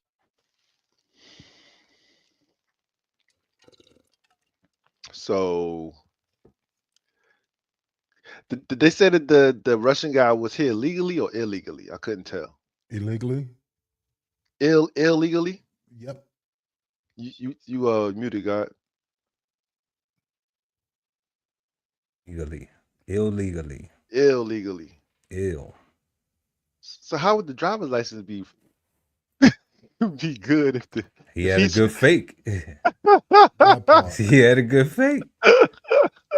He had a good fake one, I guess. I never drove Uber before or Lyft or any ride sharing services, so I don't know what they're, but obviously it checked out at the DMV. Yeah, right. Yeah. That's crazy. It checked out at the DMV. What I don't understand, right? I don't understand people that are criminals that don't act like they criminals. Right? If you're doing something wrong, if you someplace illegal, if you hot, right, you just can't be walking out and just like ain't nobody looking for you. You just can't be going around headbutting people and knocking them out when you can just cancel the ride. Right? It's not a pet, it's a service dog. Okay, I still don't want it in my vehicle. Call another Uber. Or this guy, or this, because this is what's called customer service. Mm. Sir, I understand that your dog is a service animal. Mm-hmm. So what I'm going to do is I'm going to call Uber right now and order you another Uber. So that way, I'll wait here, I don't know if it worked like that. I don't know if they can do that. You can do whatever you want to do like that. No, I'm saying as an Uber driver, like, so I'm signed up, right? And I don't know if I could call and say I need somebody to come pick up my delivery or something like that, or come. You should be able to. You should, like, what if something? Because I'm an independent contractor, right? So, but what if this is what I'm asking? Mm-hmm. There has to be something in place where if you got a call, mm-hmm. right, a Uber call, mm-hmm.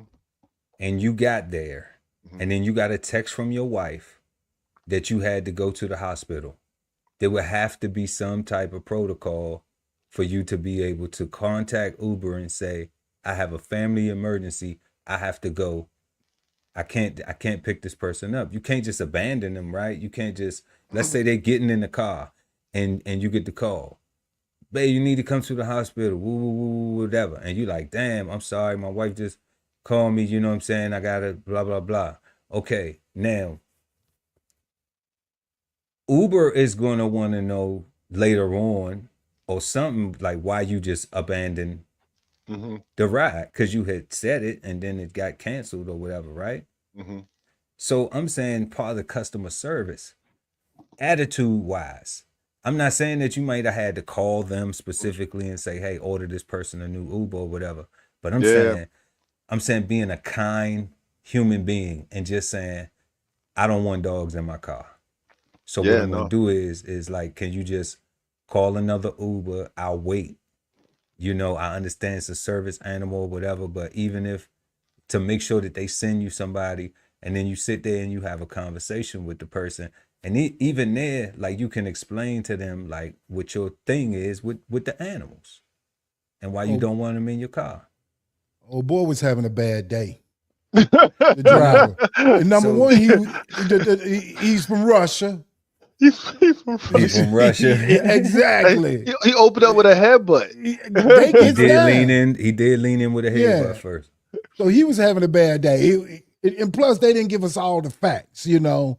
What happened before that, you know? What did the CEO, you know, but nothing justified his There you action. go. Yeah, Putting hands on him. yeah. You are in customer service at that moment. You know, nothing justifies that. like I get if even the He lost his customer, girlfriend. He lost his girlfriend. I get if even the customer cusses you out or spits on you. Nah, then you not spit, guy. Nah, you spitting. Spit on Somebody me, like, ass getting whooped. You got to get dragged, son. Like. But we this gotta the these problem. paws on you. But this the problem, right? You still going to jail. That's true. I'm not. Isn't spitting a felony? Yeah, spit is assault. No, that's Yeah, right. it's something like that. So yeah, On you a police spit on officer. On a police officer. What do you mean? That's it. We might need to That's check it. that one. Are you sure? I don't know, God. That's it. I don't know, God. That's it. Flag on the play. Flag on the play. That's We it. gonna back you up 15 yards per. That's it. Really? I gotta check That's that it. one out. That's it. That's it. Now I thought if you Nah, spit on you can't- somebody, man. You can't even That threaten is somebody assault. on a phone. Like that's assault. You can't even threaten somebody on a phone. A threat. You cannot threaten a human being. But you can But if spit on somebody's somebody. But you can spit on somebody. Yes, you can. Yeah. Hell no. Nah, that one ain't gonna fly right there. That ain't gonna Yeah. fly with me right there. Yeah. You could just go spit on somebody and You can just walk around spitting on whether people. whether you can or can't. You know what I'm saying? If you spit on the wrong person, Let's see. Man. you can lose your life. Oh, you know what? Look. Look. I'm telling people the wrong shit. Look. Hey, don't worry about it. Men Ali got you, baby. We got Look, you. look. Ali. I'm fucking around. Hell yeah, spitting on somebody is a form of assault and battery, man. Hell yeah. You know what I'm saying? Nah, you going to jail for that shit too. But Hell that's what yeah. I'm saying though. But in real life though, that would have been the only thing to warrant for him to be able to assault that guy. I was thinking that part. same thing. You know, I was and he thinking didn't that. and he didn't do anything to assault him. So, you know, that Uber driver was clearly in the wrong, and now he's going to get deported. And he got fighting skills. Which is why I don't understand, right? Like he was already in the wrong. Why would you like you say, Scott? He must have lost his girl, and he take it out on Buddy or something because that don't make because now you on a plane somewhere, right? Like and your first stop is not Russia. Hey, like I don't get it, man. Like people are idiots. Yeah. Like the Now audacity that you can just do what you want to do. Now that girlfriend he lost get to drive that Audi. Hell That was yeah. a nice Audi. So she got a win-win. Get rid of him She and got get a his car. win-win. That part. She didn't have to call ICE herself. Exactly. That was crazy. Oh man, hold up here. Let me Hey, see. I do think he got a good lawsuit though. I do support his lawsuit against Uber. They're gonna settle out of court. They're gonna settle. You think they're gonna settle out of court? I think so. Definitely. They're completely in the wrong. Because even if because whoever at that driver's license office, man, they about to get Yeah. Because that paper trail gonna go all the way back. To get a real driver, you had to come from the driver's license office, bro. Right? And I know when the wife worked there, about 15 years ago, there was a sting like 6 months into her working there. There was a sting where about 15 of the employees got snatched up. A few of the managers and supervisors and stuff like that. Like the going rate for a driver's license back then was like $5,000 to $6,000, Mm.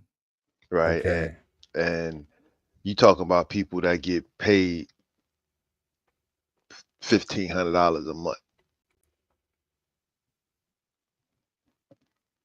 right? Yeah. So it was very $5,000. I'm like, man, y'all creating criminals. Like y'all want people to become criminals.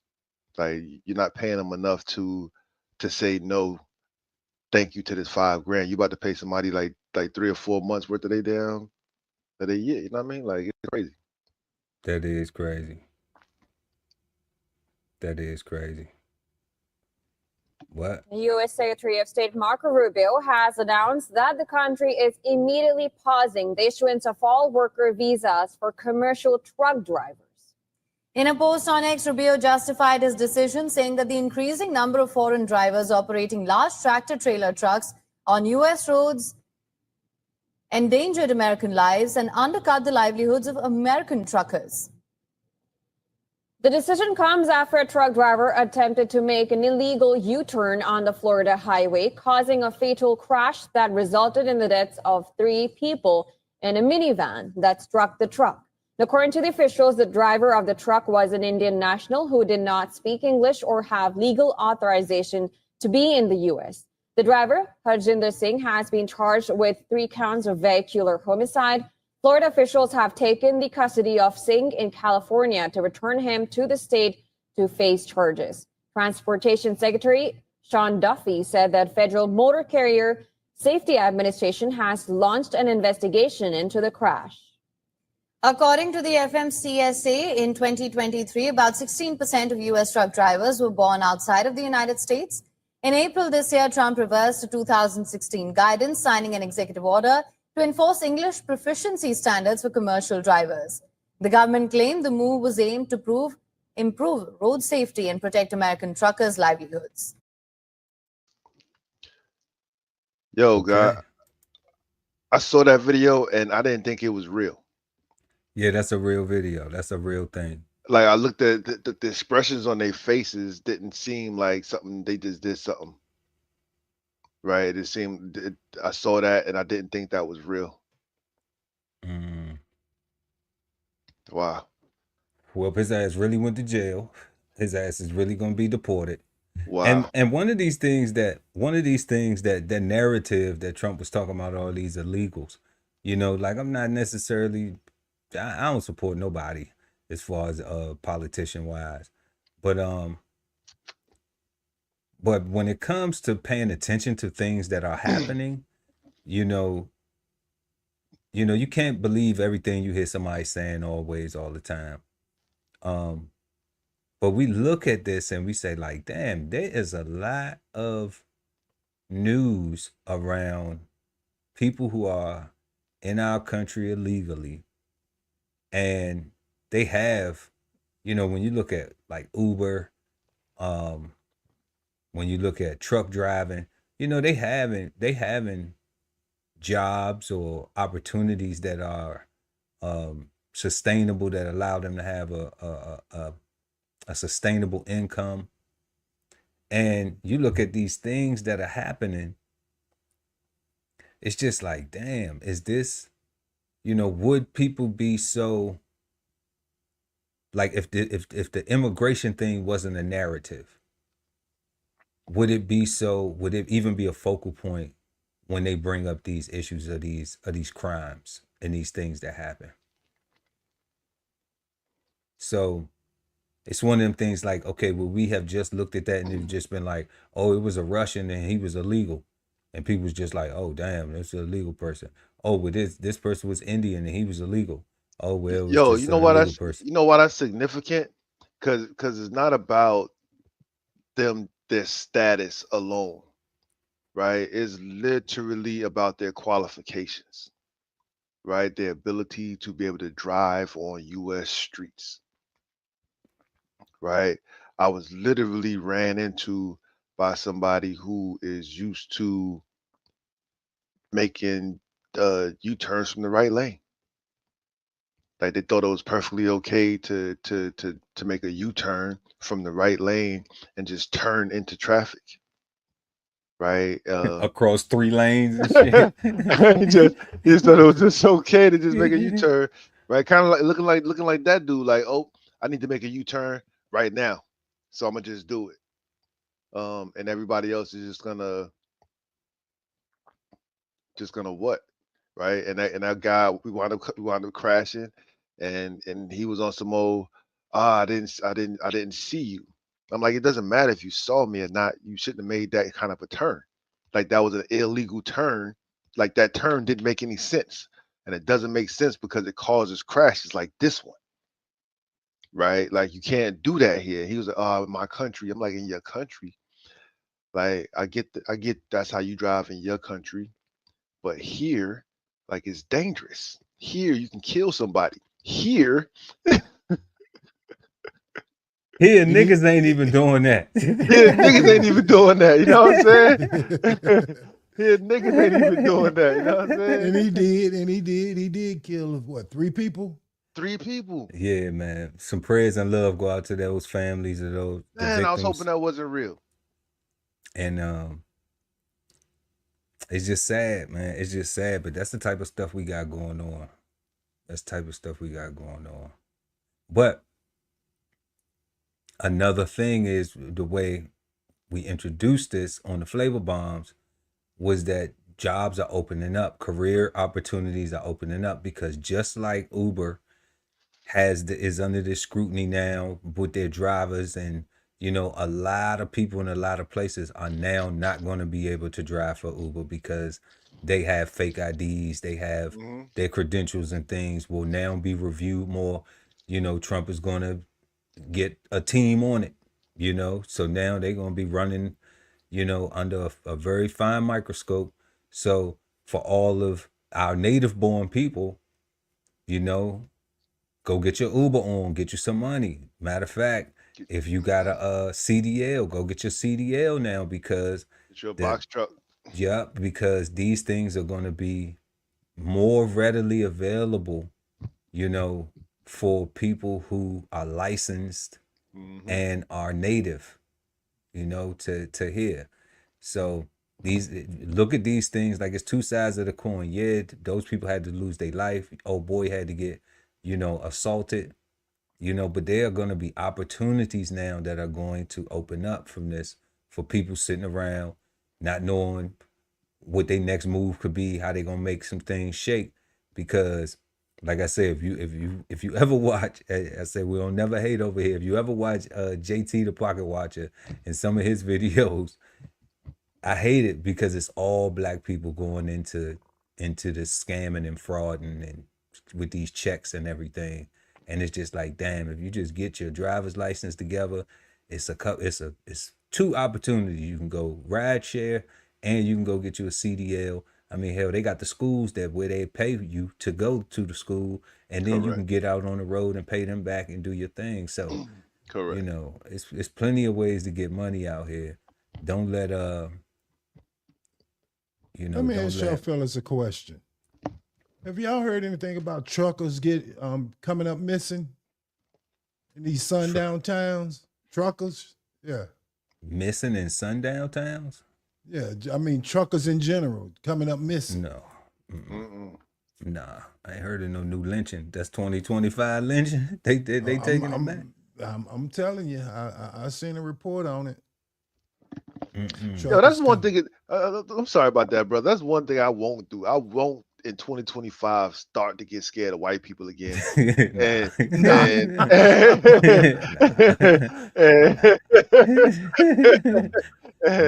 And oh, they got a sundown town, man. Yo, man, I'm blessed. I'm just saying. Yeah, and highly favored. You know, like we not worried about it at all. Try Jesus. Exactly. At all. At first, before you try me. Exactly. Yeah. Yeah. at all, y'all. We're gonna go ahead and get to this last one real quick. New details on the threat by President Donald Trump to deploy the National Guard to Chicago to fight crime. New reporting by the Washington Post says the Pentagon has actually been planning a deployment for weeks. Asal Rizai in the newsroom with more details from that report. Asal. Yeah, Suzanne, we're getting a better idea of a timeline on when this could all play out. The Washington Post exclusively saying Chicago could be President Trump's next target as early as September. In his latest response to all of this, Governor J.B. Pritzker, who has authority over the Illinois National Guard, saying in part, the state of Illinois at this time has received no requests or outreach from the federal government asking if we need assistance, and we have made no requests for federal intervention. We talked to the leaders of the conservative group Chicago Flips Red. You see them right there on your screen. They say the National Guard's presence here will deter criminals.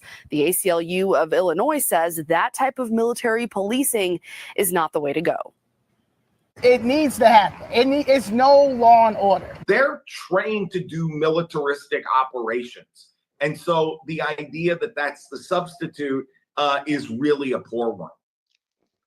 The Washington Post reporting this so-called Chicago mission would be similar to what we saw in Los Angeles back in June when the administration deployed 4,000 members of the California National Guard and 700 active duty Marines. I'm live in the newsroom. Asal Rizai, CBS News Chicago. Run, nigga, run. Run, nigga, run. So, I got questions, guy. I got questions. Like, so I thought the National Guards in LA was there for the immigrants. I thought that was like all ICE stuff. Yeah. So when they talk about moving them to Chicago, that's not more ICE stuff. No, that is now the new initiative. So we jump from ICE straight to on them niggas' ass. I seen them in I seen them on DC and rolling up on people blocks, coming up on their porches, asking them for their IDs. Yeah. So DC is another one, right? So now I thought DC was also just an immigration ICE kind of situation. No. They tell you about not having ice cold niggas. I leave it in the house. I'm trying to tell you. Yeah? Yeah, hell yeah. You can't be out in any of them neighborhoods where it's known for high crime, high violence, and all that. Yeah. That's what they pressing. That's what they rolling up on. A lot of police calls. Yeah. They're extra cocky. Yeah, a lot of police calls, a lot of high crime, especially the what you call the federal housing. Yeah. So niggas run when the lights come on? That sound like roaches to me. Come on, son, like. No, I didn't say the lights come on, but niggas don't want to be around 509. We get missing. Yeah, my problem is, right? I remember I used to go to Attica when I was a kid to go visit my uncle all the time, right? And I used to always be amazed sitting there in the yard. And I'm like, yo, Unc, it's so many of y'all. Like how y'all don't just take over this place? Like how don't y'all just, like, it's way more inmates than there are guards, right? And he was like, nah, it's not as easy as you think. It's just that's crazy, bro. Like niggas can be controlled by that. Like you in a cage, you in a box. They badasses on the street. But they get docile when they get locked up in the box. Like, I get it. I don't like it. You're around a bunch of niggas like you. I don't like it. So I guess that makes you that turns down your niggadom because now you're not as bright as you was because you're never the baddest one. Well, you're not the baddest either. You're not the baddest. Yeah. There's always one bad. Or you just have a bad day. Yeah. You was having a Yeah. nigga moment and shit, Yeah. right? You was having a nigga moment. Now You you know. a That real part. nigga. That part. You Yes, know. sir. Yeah, people don't even have coof to be like that. To be like, you know what? I had a nigga moment. I apologize. You know what I'm saying? Yeah. Because black people understand that language. Yeah, You know. yeah. True. True. You know, like I had a nigga moment. I don't know what I was thinking. I apologize. I'm good now. I'm good. You know, but either way, you know, I still think we still should not use the word. So, however, You've just been flavor bombed, and now back to our show. so yeah, y'all, if y'all just joining us, we've been smoking on the word nigga and bitch tonight.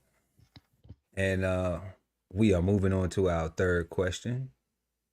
Make sure to like and share the video and subscribe to the channel. Hit the notification bell so when we go live, you never miss an episode. That is the freest way to help support our channel, and we appreciate you and love y'all for it. Our third question of the evening: does using the ER versus A when saying the word nigger or nigga, or adding bad or boss, bad bitch or boss bitch, when using these words make a difference? If yes or no, please explain. Let us know in the comment section. The God, Ali Dawood at BK Soul Farm. What you got, God? To the ignorant and uninformed, I'm gonna say that there's a difference, right? Not ignorant, uninformed negatively, literally just don't know.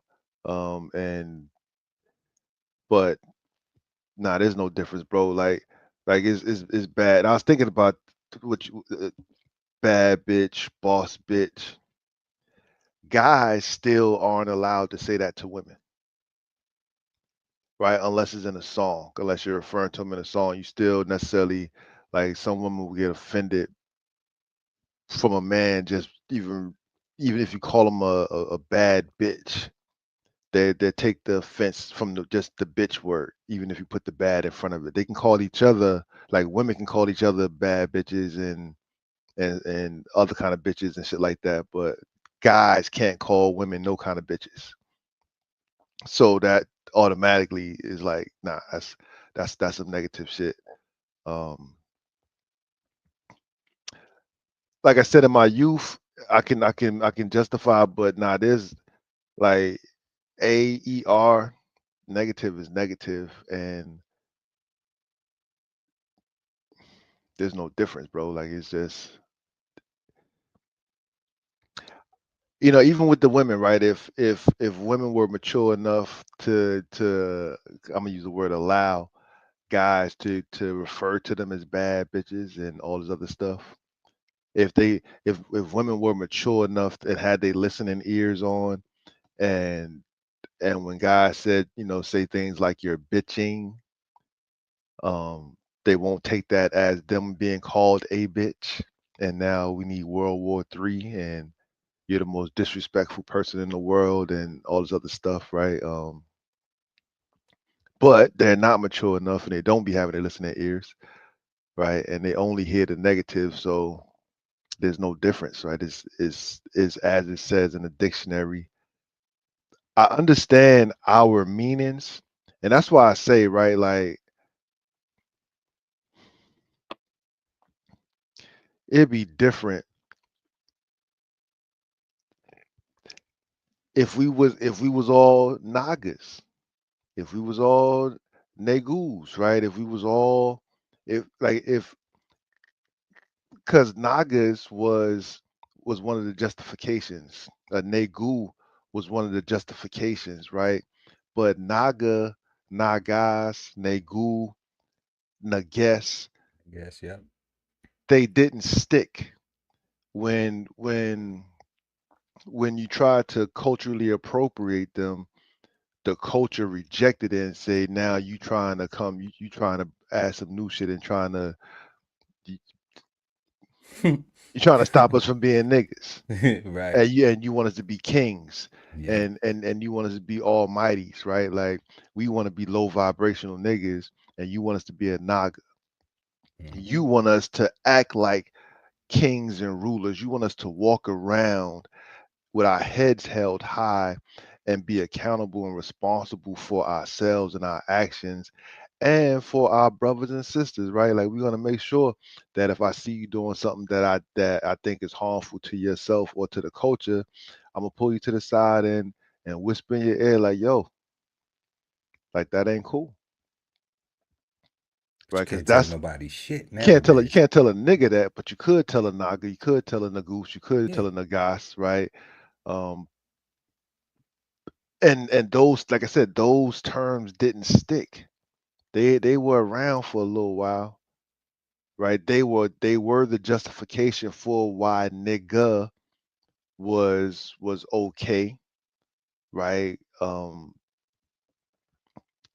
But the justification never became the new thing. We still held on to the oppressive um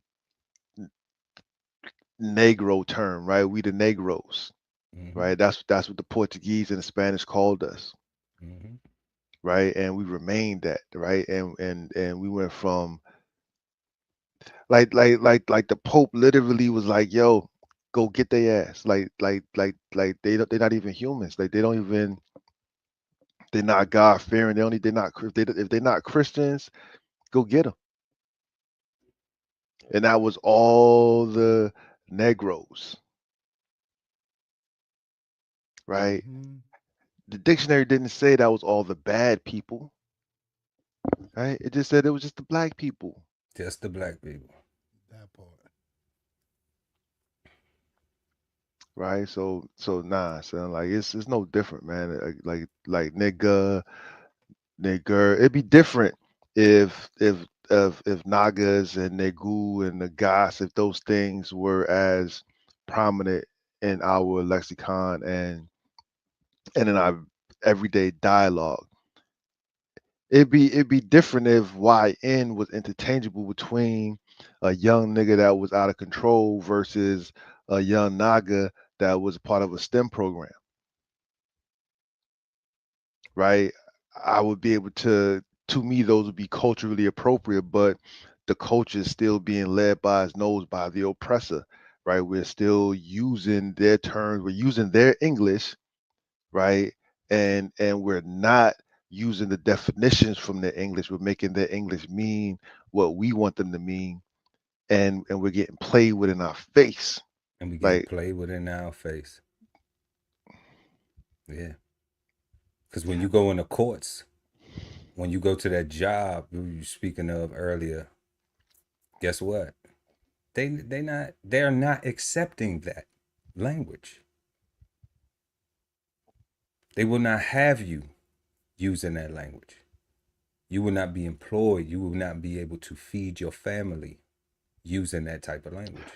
you know, it's interesting though, right? Because we're talking about a language, and you wouldn't use the word nigga at work, right? But most black people wouldn't go to work, quote unquote, looking like a nigga either, right? They wouldn't go to work wearing their ball caps. They wouldn't go to work wearing their grills. They wouldn't go to work wearing they chains and stuff like that. They wouldn't go to work wearing their Timbs and stuff like that. Yeah, you can wear, but you can wear your but you Right. have to, but you still have to look You ain't neat. been up in Popeyes lately. He said he been no, in but no, Popeyes. that's what I'm saying. But You go to that's Church's Chicken. nah. Yeah. But I'm saying all that to say, right? Like I do go to work like that, right? Yeah. I do show Yes. I do go to work in my Timbs. I do go to work with my grill. I do like I use the same words in front of my mother as I use in front of my granddaughter, in front of my boss. Like I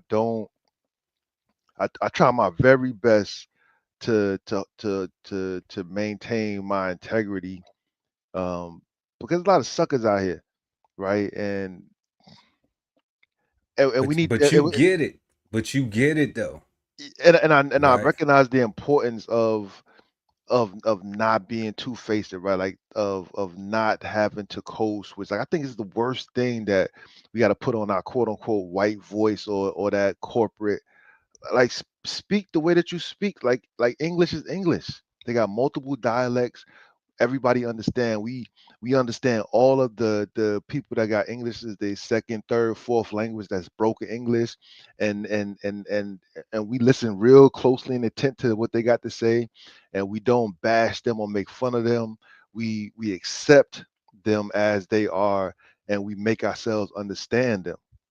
Or we tell them to write it down or talk to the phone, right? But when it comes to each other, it's like I'm with you, Scotty, right? When you say when that's why I say when you at home, like in-house business should never leave the house, right? Like how you and your brothers talk to y'all, talk to each other when y'all comfortable in a comfortable setting and comfortable surroundings. Like like that's the garage, that's the living room, like that's your man cave. Soon as you outside that environment, even if we the same people, we outside now. I cannot be your nigga outside. Right? When we inside and we behind closed doors and we chopping it up and we forming our bond, but outside, because somebody might see me and see you building and bonding, and they might be a mutual friend and be like, oh snap, my niggas. And it's like, nah, son, like that's my nigga. You not my nigga. You know what I'm saying? Like I'm not your nigga. I'm not your nigga, son. Like, I'm not your nigga. You I'm know. not your nigga. Like he said that Yeah. because that's my man. Like, and his Yeah. mother and my mother know each other and shit. Like there's a Yeah. whole thing there. But you just heard us refer to us each other as that, and now you feel comfortable enough. And I'm like, nah, I don't like that because that's what white people do. White people ear hustle, and now it's like, oh, that's, and then they use it against us. Well, how come it's okay for black people? I'm like, man, shut up, right? But you know, yeah, man, it's no, Oxymoron. yeah. I feel you. I like to be, I'm tired of the code switching, bro. Like they don't deserve us doing that no more. Right? We deserve way better. We deserve way more. Our ancestors worked way too hard. We've worked way too hard to have to keep showing a different side of ourselves. Like just be right in the first place and just stand on that. Read Scotty A, what you got? Let's bring the question back up Man. right quick. Okay. Does using the ER versus the A or adding bad or boss when using these words, nigga or bitch, make a difference? If yes or no, explain. Let us know in the comment section too, to the viewers out there. Y'all hit that like button.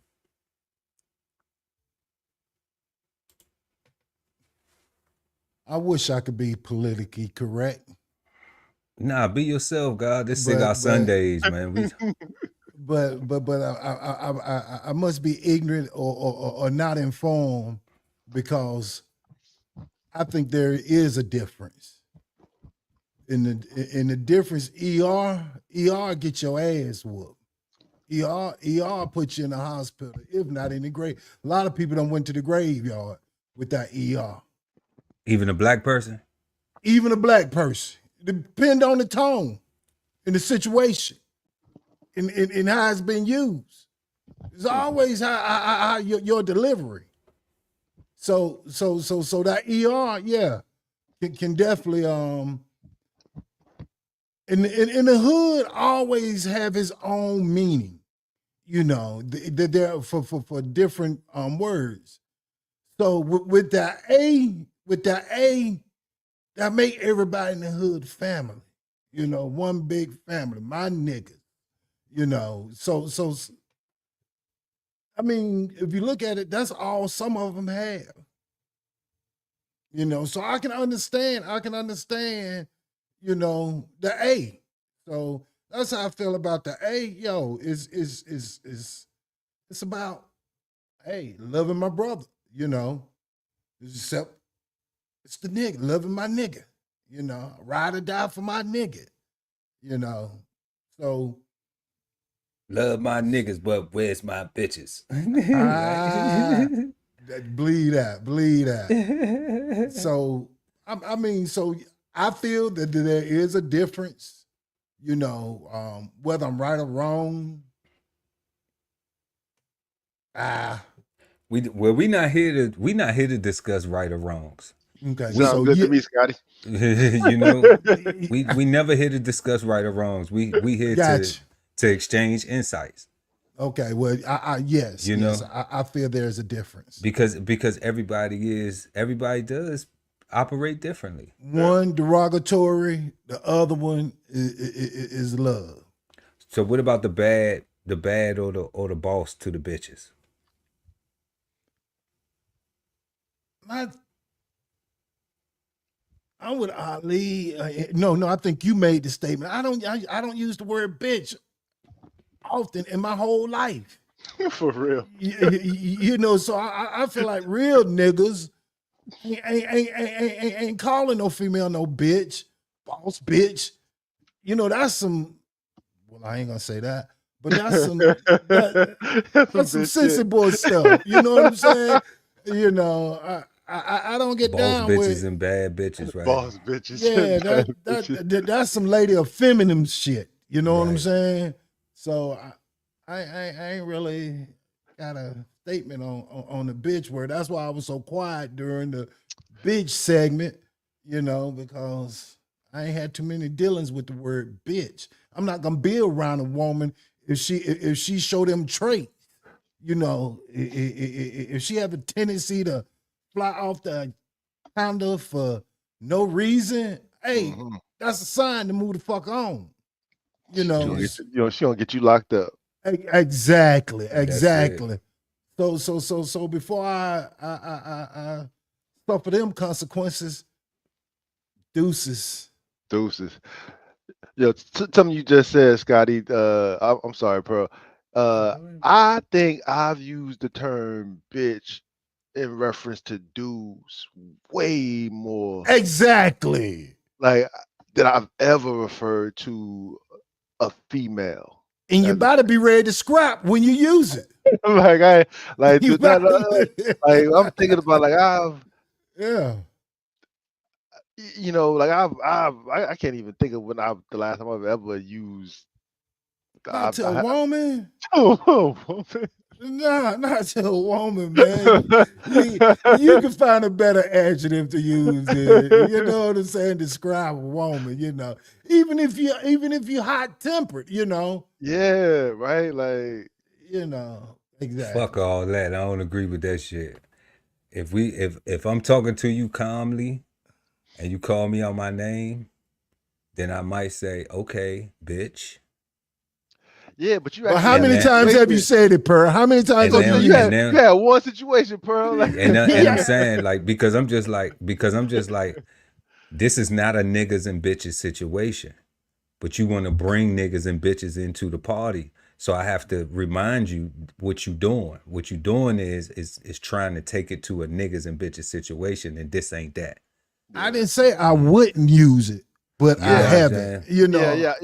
I ain't saying that. I'm saying that what you just said. Cause like again, I can think about 100. Cause I'm not gonna be sitting there and be keep on getting called all types of niggas and all this and all that, and then it's just like okay, and now you think that that's cool. You think that you can treat you. What made you think that you can treat me like that? Especially when now on the back end I get called kind. You know what I'm saying? Like that's like you fucking bipolar. You know what I'm saying? Like you want some bipolar shit. Yeah, I'm out of there before it get that far. Yeah, bro. and I'm not required to tolerate you like that. You know what I'm saying? Out of there. Yeah, I'm way out of there. Yeah, I'm with you. It's not gonna even get that far. Bitch, you ain't gonna get that many words out. Period. Yeah, so nah. It's like, whoa. Sorry about that, Pearl. My fault, man. I'm just saying, like I said, on this show, you know, there is no right or wrong answer, but we do speak from personal experiences. And like I said, I don't take pride in doing that, but you know, but sometimes you have to, you know, you have to get on a person's level to hopefully so they can understand that like, okay, there is a place that you can't go with this person. You know, there is a level of respect that this person is not willing to, of disrespect that this person is not willing to tolerate from you, you know? And other people may not correct you. Other people may not have, you know, the mindset, the vocabulary, the poise. You know, they may say, okay, well, damn, I guess I just got to get treated like this. I'm like, nah, that's sucker shit. That like the guy always say, like, that's bullying. You know, like you're not gonna bully no fucking body, especially somebody who you know what I'm saying, who's a bully slayer. You know what I'm saying? So like, we ain't doing that. You know, and especially when there's no need to do that, when things can just be discussed and work together collectively to find a solution. You know, like when that's what's being asked initially anyway. And you don't have a history of this person ever disrespecting you prior to you disrespecting them, and then them just still, you know what I'm saying, okay, well, you know what, I refuse to just communicate. It's not like a person harboring like, oh, I will never respect you ever again in my house. Never had no respect for you, blah blah. You know, like that's holding a grudge. That's being holding hate, harboring hate. You know what I'm saying, and sickness. You know. Not a person saying, you know what, I made a mistake too, so let bygones be fucking bygones. No harm, no foul. You know, you forgive, you don't forget. That part. You know what I'm saying? You forgive, you don't forget. You know, because it's hard to trust. You know, when trust is broken, man, you know, that shit is difficult. But I think that's something that niggas and bitches don't understand. Because that's why I say that we need to remove that, because that culture has traumatized us so much where my nigga could do this fucked up shit and then I still fuck with him because that's my nigga. Because I look at some other shit that I excuse the bitch assness, or I excuse the fuckery, and I say, okay, well, this my nigga, so I'm gonna tolerate. That shit should only be reserved for your blood. For real. And I think that there's a limit to that, depending on the level of what they did. For real. And that's on, and I'm talking about close blood. I'm talking about like your sister, your brother, you know, somebody you grew up with, where y'all washed y'all ass with the same soap rag, y'all had took baths together and shit like that. You know, y'all ate out the same cup of ice cream and all that type of shit. Remember those days. So I'm like, if you got somebody like that, yeah, you know, but to a stranger, to a person who's a complete stranger, like, nah, man, like if I ain't disrespecting you, don't disrespect me. You know, fuck make you think you could just disrespect me and shit and I'm just supposed to take it. Like, I don't got sucker written across my motherfucking forehead nowhere. I don't got bitch ass nigga. I don't got punk ass nigga. I don't got weak ass nigga. I don't got nigga nowhere in my whole. If you look at what I got going on, this ain't no nigga shit.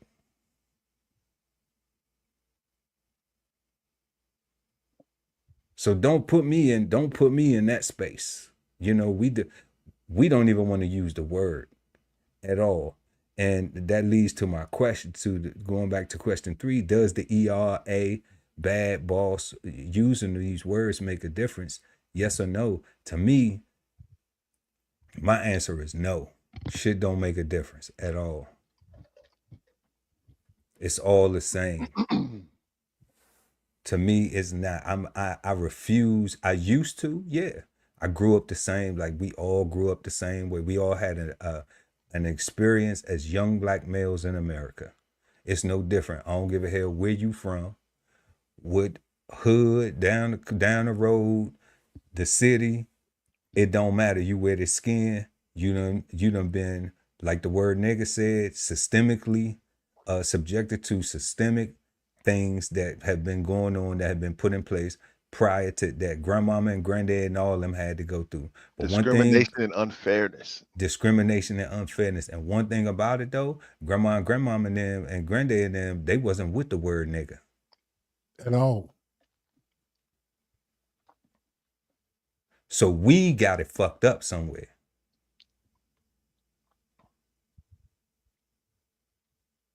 And that's what I'm talking about. So why, because now, because ain't nobody getting hung, but ain't nobody, and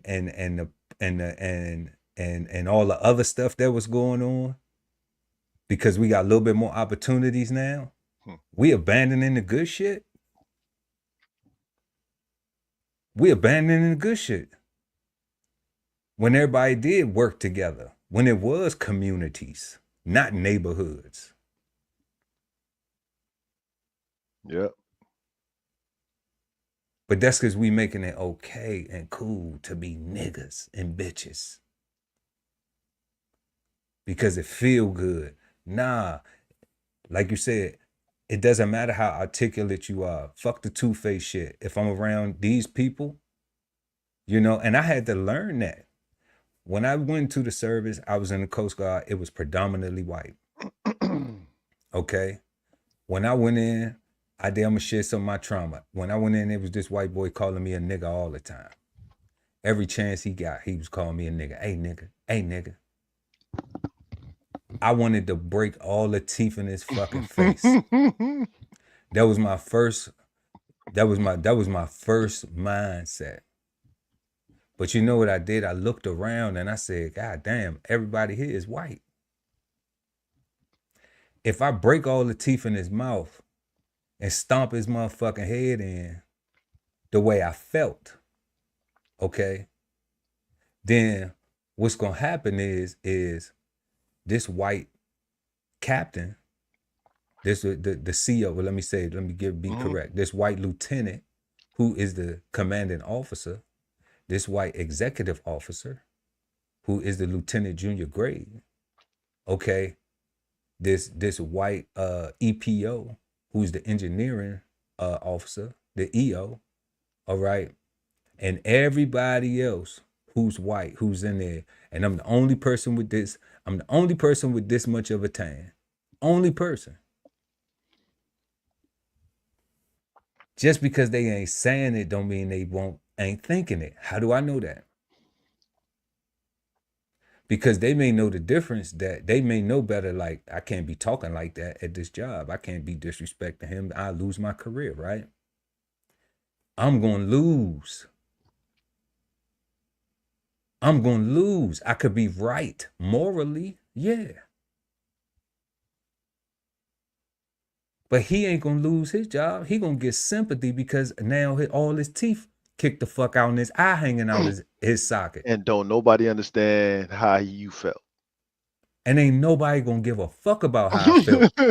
What's gonna happen is he a victim now. What's gonna happen is I'm going to the brig. Yeah. I'm going back to the hood. Okay. With a felony.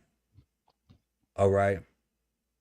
And there would have been nobody in my corner because all them other brothers that went through the same shit, that persevered, just would have been like, why you ain't come talk to me? Why you ain't just walk away or come try to seek some help or guidance or something, when ain't nobody told you nothing about that? Ain't nobody told you nothing about going to go have a mentor or going to go have some type of leadership. You seeing a sprinkle of people who look like you in uniform. And you got so much shit, you young, you can't process it. You don't know what's going on in your head. You don't know if they cool, if the skin type is what they say, if skin folk is kinfolk. You don't know. You don't know. But you know, this white boy keep calling you a nigga every chance he get. You ain't even paying attention to the fact that he only doing it when ain't nobody else around. You ain't even paying attention to that until you just start paying attention. Like, hold up, I know I could fuck him up. Like, that's not even a question. I wonder, could I fuck him up and get away with it? No. That's the question. That's the question you start thinking. But the thing is that no, because you're going to hurt him so bad. Yeah, God. That when you hurt him so bad, what happens? He got to wear that shit back up to the unit. Back up to pier. You know? And then what happened? Now he looks like the victim. Why And you even do if that? Why you and do that to him, Pearl? and if you crying, it just still you still look like an angry ass nigga. Yep. Why you see, overreact? like you overreacted. So like, you know what I'm saying? Like people don't realize, man. Like I don't like I said, I share some of my stories, but I don't be capping on this bitch, man. I don't have no time to be wasting nobody's time. We don't do that. We not the gurus. We just be trying to figure this shit out sometimes, you know, and see how we applying things, if we applying them correctly or incorrectly, and how we can, if we're not, or if we already are. Yeah, I don't cap because you know me for real. Yeah. And you won't let me. You know, it could be for entertainment purposes only. You know, we talk our shit. We have fun with it. You know, everything ain't always, you know, yeah, true life, but you know, but we try to keep at least, you know, 90% of it that. But definitely, y'all, definitely, you know, I think that is bad. I think that regardless of how it's used, whether you putting the ER on it or whether we are putting a on it, a bad or a bitch or whatever in front of it, I think that we need to find a better word to use to refer to ourselves. And I think it'll be beneficial for all of us if we try to. Facts. I agree with that. But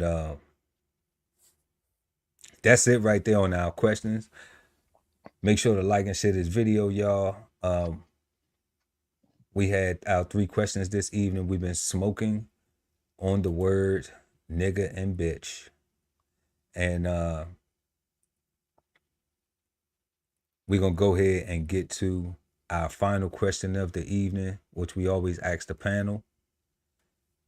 We went over our 3 questions this evening. Let us know what y'all think in the comment section. Our first question was, what do you think of when you hear the word nigga and bitch? We interested to hear in the comment section.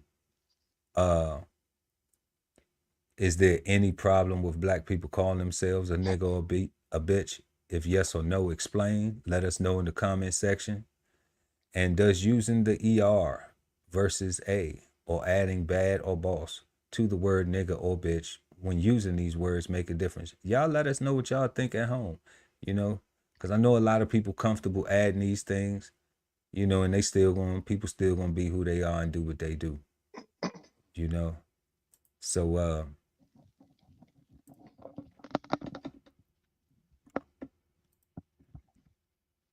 you know,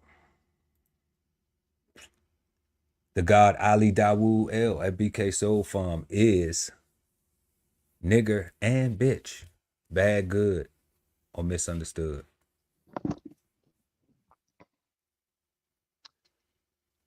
Nigga and bitch are both misunderstood.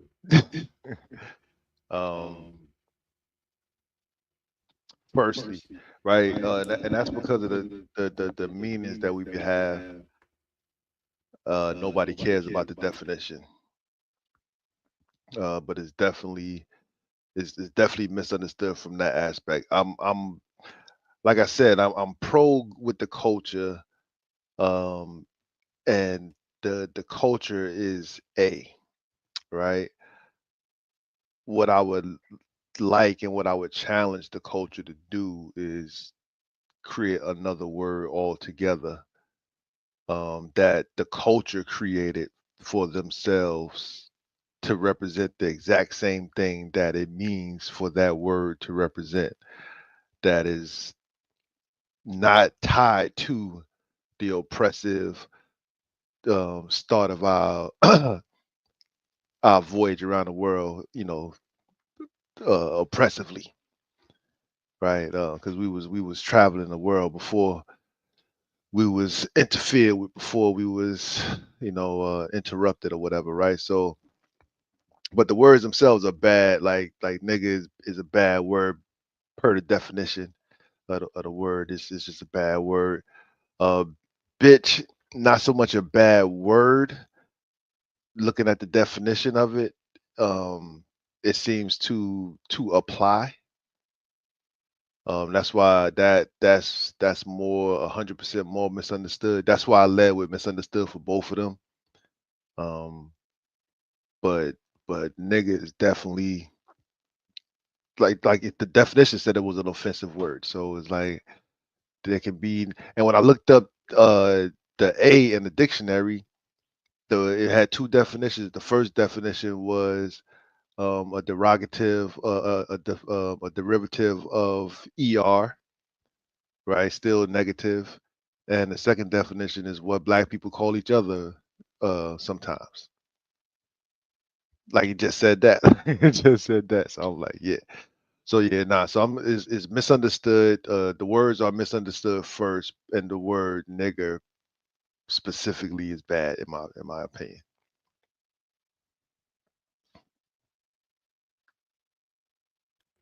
For sure, Scotty A. Is the words nigga and bitch bad, good, or misunderstood? What you think, big bro?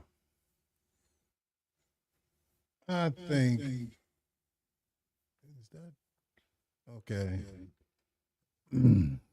I think it's misunderstood. I think a person with a little bit of intelligence can paint the narrative to support each one of them topics. So even the word with the ER, no, with the A, it's good in some forms, and it's bad in some forms. If you make me act a nigga, that's bad. That's ugly. Been there, done that. Many a times. But I also been that nigga to lift my brother, to lift my sister. So the situation, deems the person. So I'm gonna go with misunderstood, just not to agree with you guys. I'm gonna just go with misunderstood. And that's it. That's what's up. That's dope. Man, well, I'm gonna say that they both are bad words. I don't even think that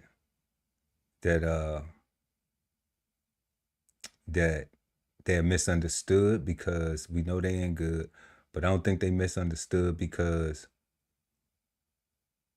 everyone knows, like every single February, we have Black History Month. In school, they are still teaching slavery. And the little black babies are the only black babies that, have to get in a car after they get taught this stuff. And once again, it's not the teachers, it's the curriculum. Okay? So we know the teachers trying to get paid, do their job and stuff, and teach the test. But the little black babies, little black boys and girls are the only ones that have to get in the car and ask their parents, if their parents haven't had a conversation with them about the history of this country, is, why didn't you tell us that we were slaves? And black parents still today are having to tell these babies, you was not no damn slave. The white kids get in the car, why didn't you tell us that we own slaves? You ain't never owned a slave. That's the reason why white people don't want this shit taught anymore. Because white parents are tired of having to explain to their children that they did not own slaves. The Asian kids, the Latino kids, the Indian children get in the car. What did you learn today? That white people own black people in this country. That shit is horrible. And the only person who gets traumatized and continues to have to deal with the effects of it is the black children. So, True. so the word nigga to me needs to be abolished.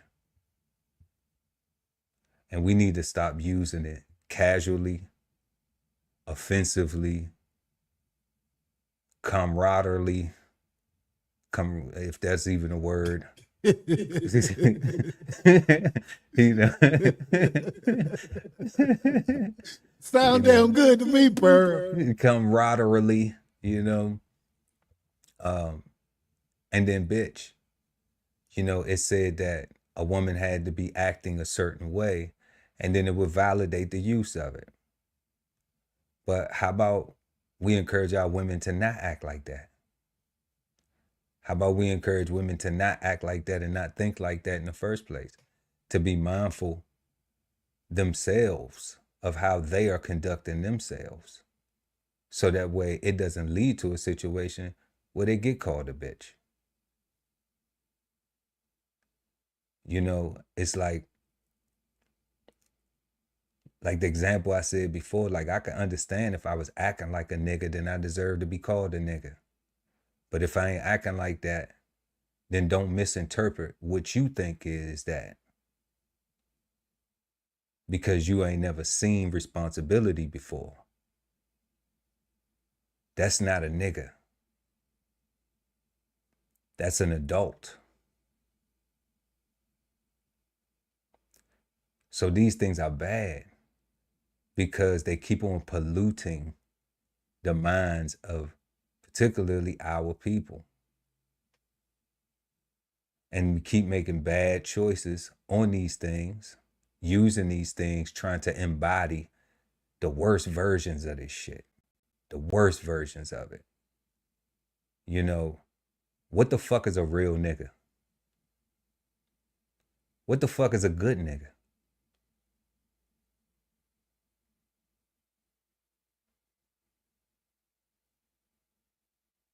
A man take care of his children, his responsibilities.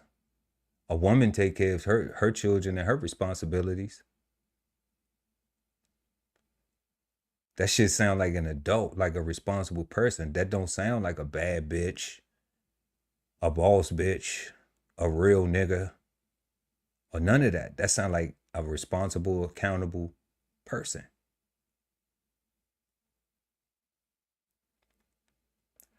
But why we don't value that more than being considered real niggas or real bitches or this, that, and the third, I say it's bad, and we need to, you know, we need to be better. We need to try to be better. And it'll start with having a discuss for these words. It's no way that a person could say, it's no way that you could have a conversation with somebody and the word nigga be used or the word bitch be used, but that's all you hold on to, that you don't hold on to any other valuable things that's said. That means that these words have too much control over one's psyche. That means that they have too much value versus other things that clearly have more value when you got to go to, quote unquote, wherever the white man at. Because you're not taking nigga or bitch with you to go sit up in the corporate office or any office. We're not talking about how you dressing. We're not talking about your style. We're not talking about your culture. We're not talking about the way we fly with braids and dreads and gold teeth and colorful clothing and, you know what I'm saying, and the way we put that shit on. We ain't talking about that. We talking about your attitude, your mindset.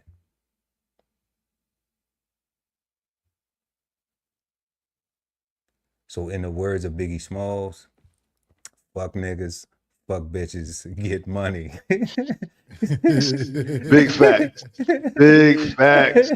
Big facts. We need to leave that shit alone. I think both of them words are bad. You know, both of them words are bad. So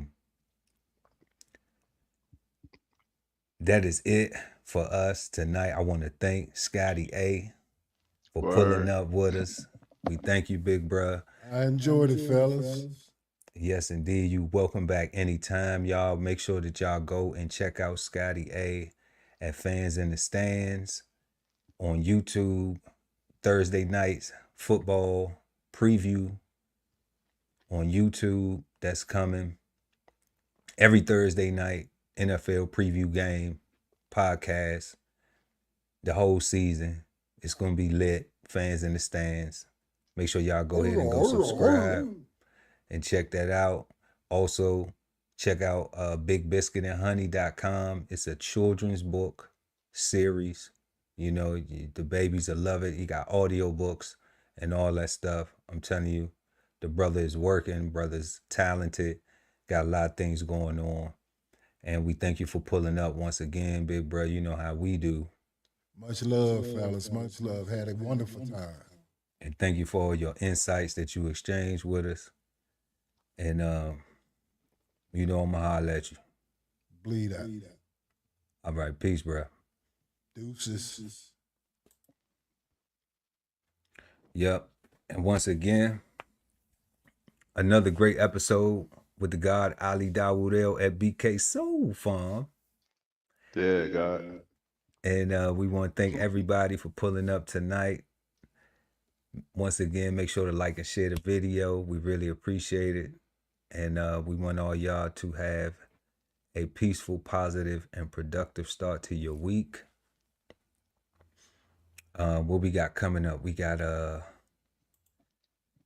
Labor Day coming up or something like that. Y'all make some plans. Y'all do some things, have some fun. You know, enjoy life a little bit. And we will see y'all next Sunday right here at 8 p.m. East Coast time with myself, Chef Earl Pearl at DBCHEFTV, and the God Ali Dawood at BK Soul Farm. And we are the Cigarden Panel. Peace, God. Peace, God. This whole publication is all about going from nowhere to somewhere, right? Being able to stand on something so that you can travel in peace, right? So bksoulfarm.com, 1016 160 self-sustainability. Jump on the list and get yourself together, right? Because it is irresponsible to not even know what responsibility means. So get yourself together, food, clothing, and shelter, protection of that, support your interests, and live. Exchange insights Sundays at 8 p.m. East Coast time with the Cigarden Panel. Smoking on words like two big nerds. Hosted by DBCHEFTV and BK Soul Farm at Cigar Sundays on YouTube. Subscribe and hit the notification bell so when they go live, you never miss an episode of Cigar Sundays Live.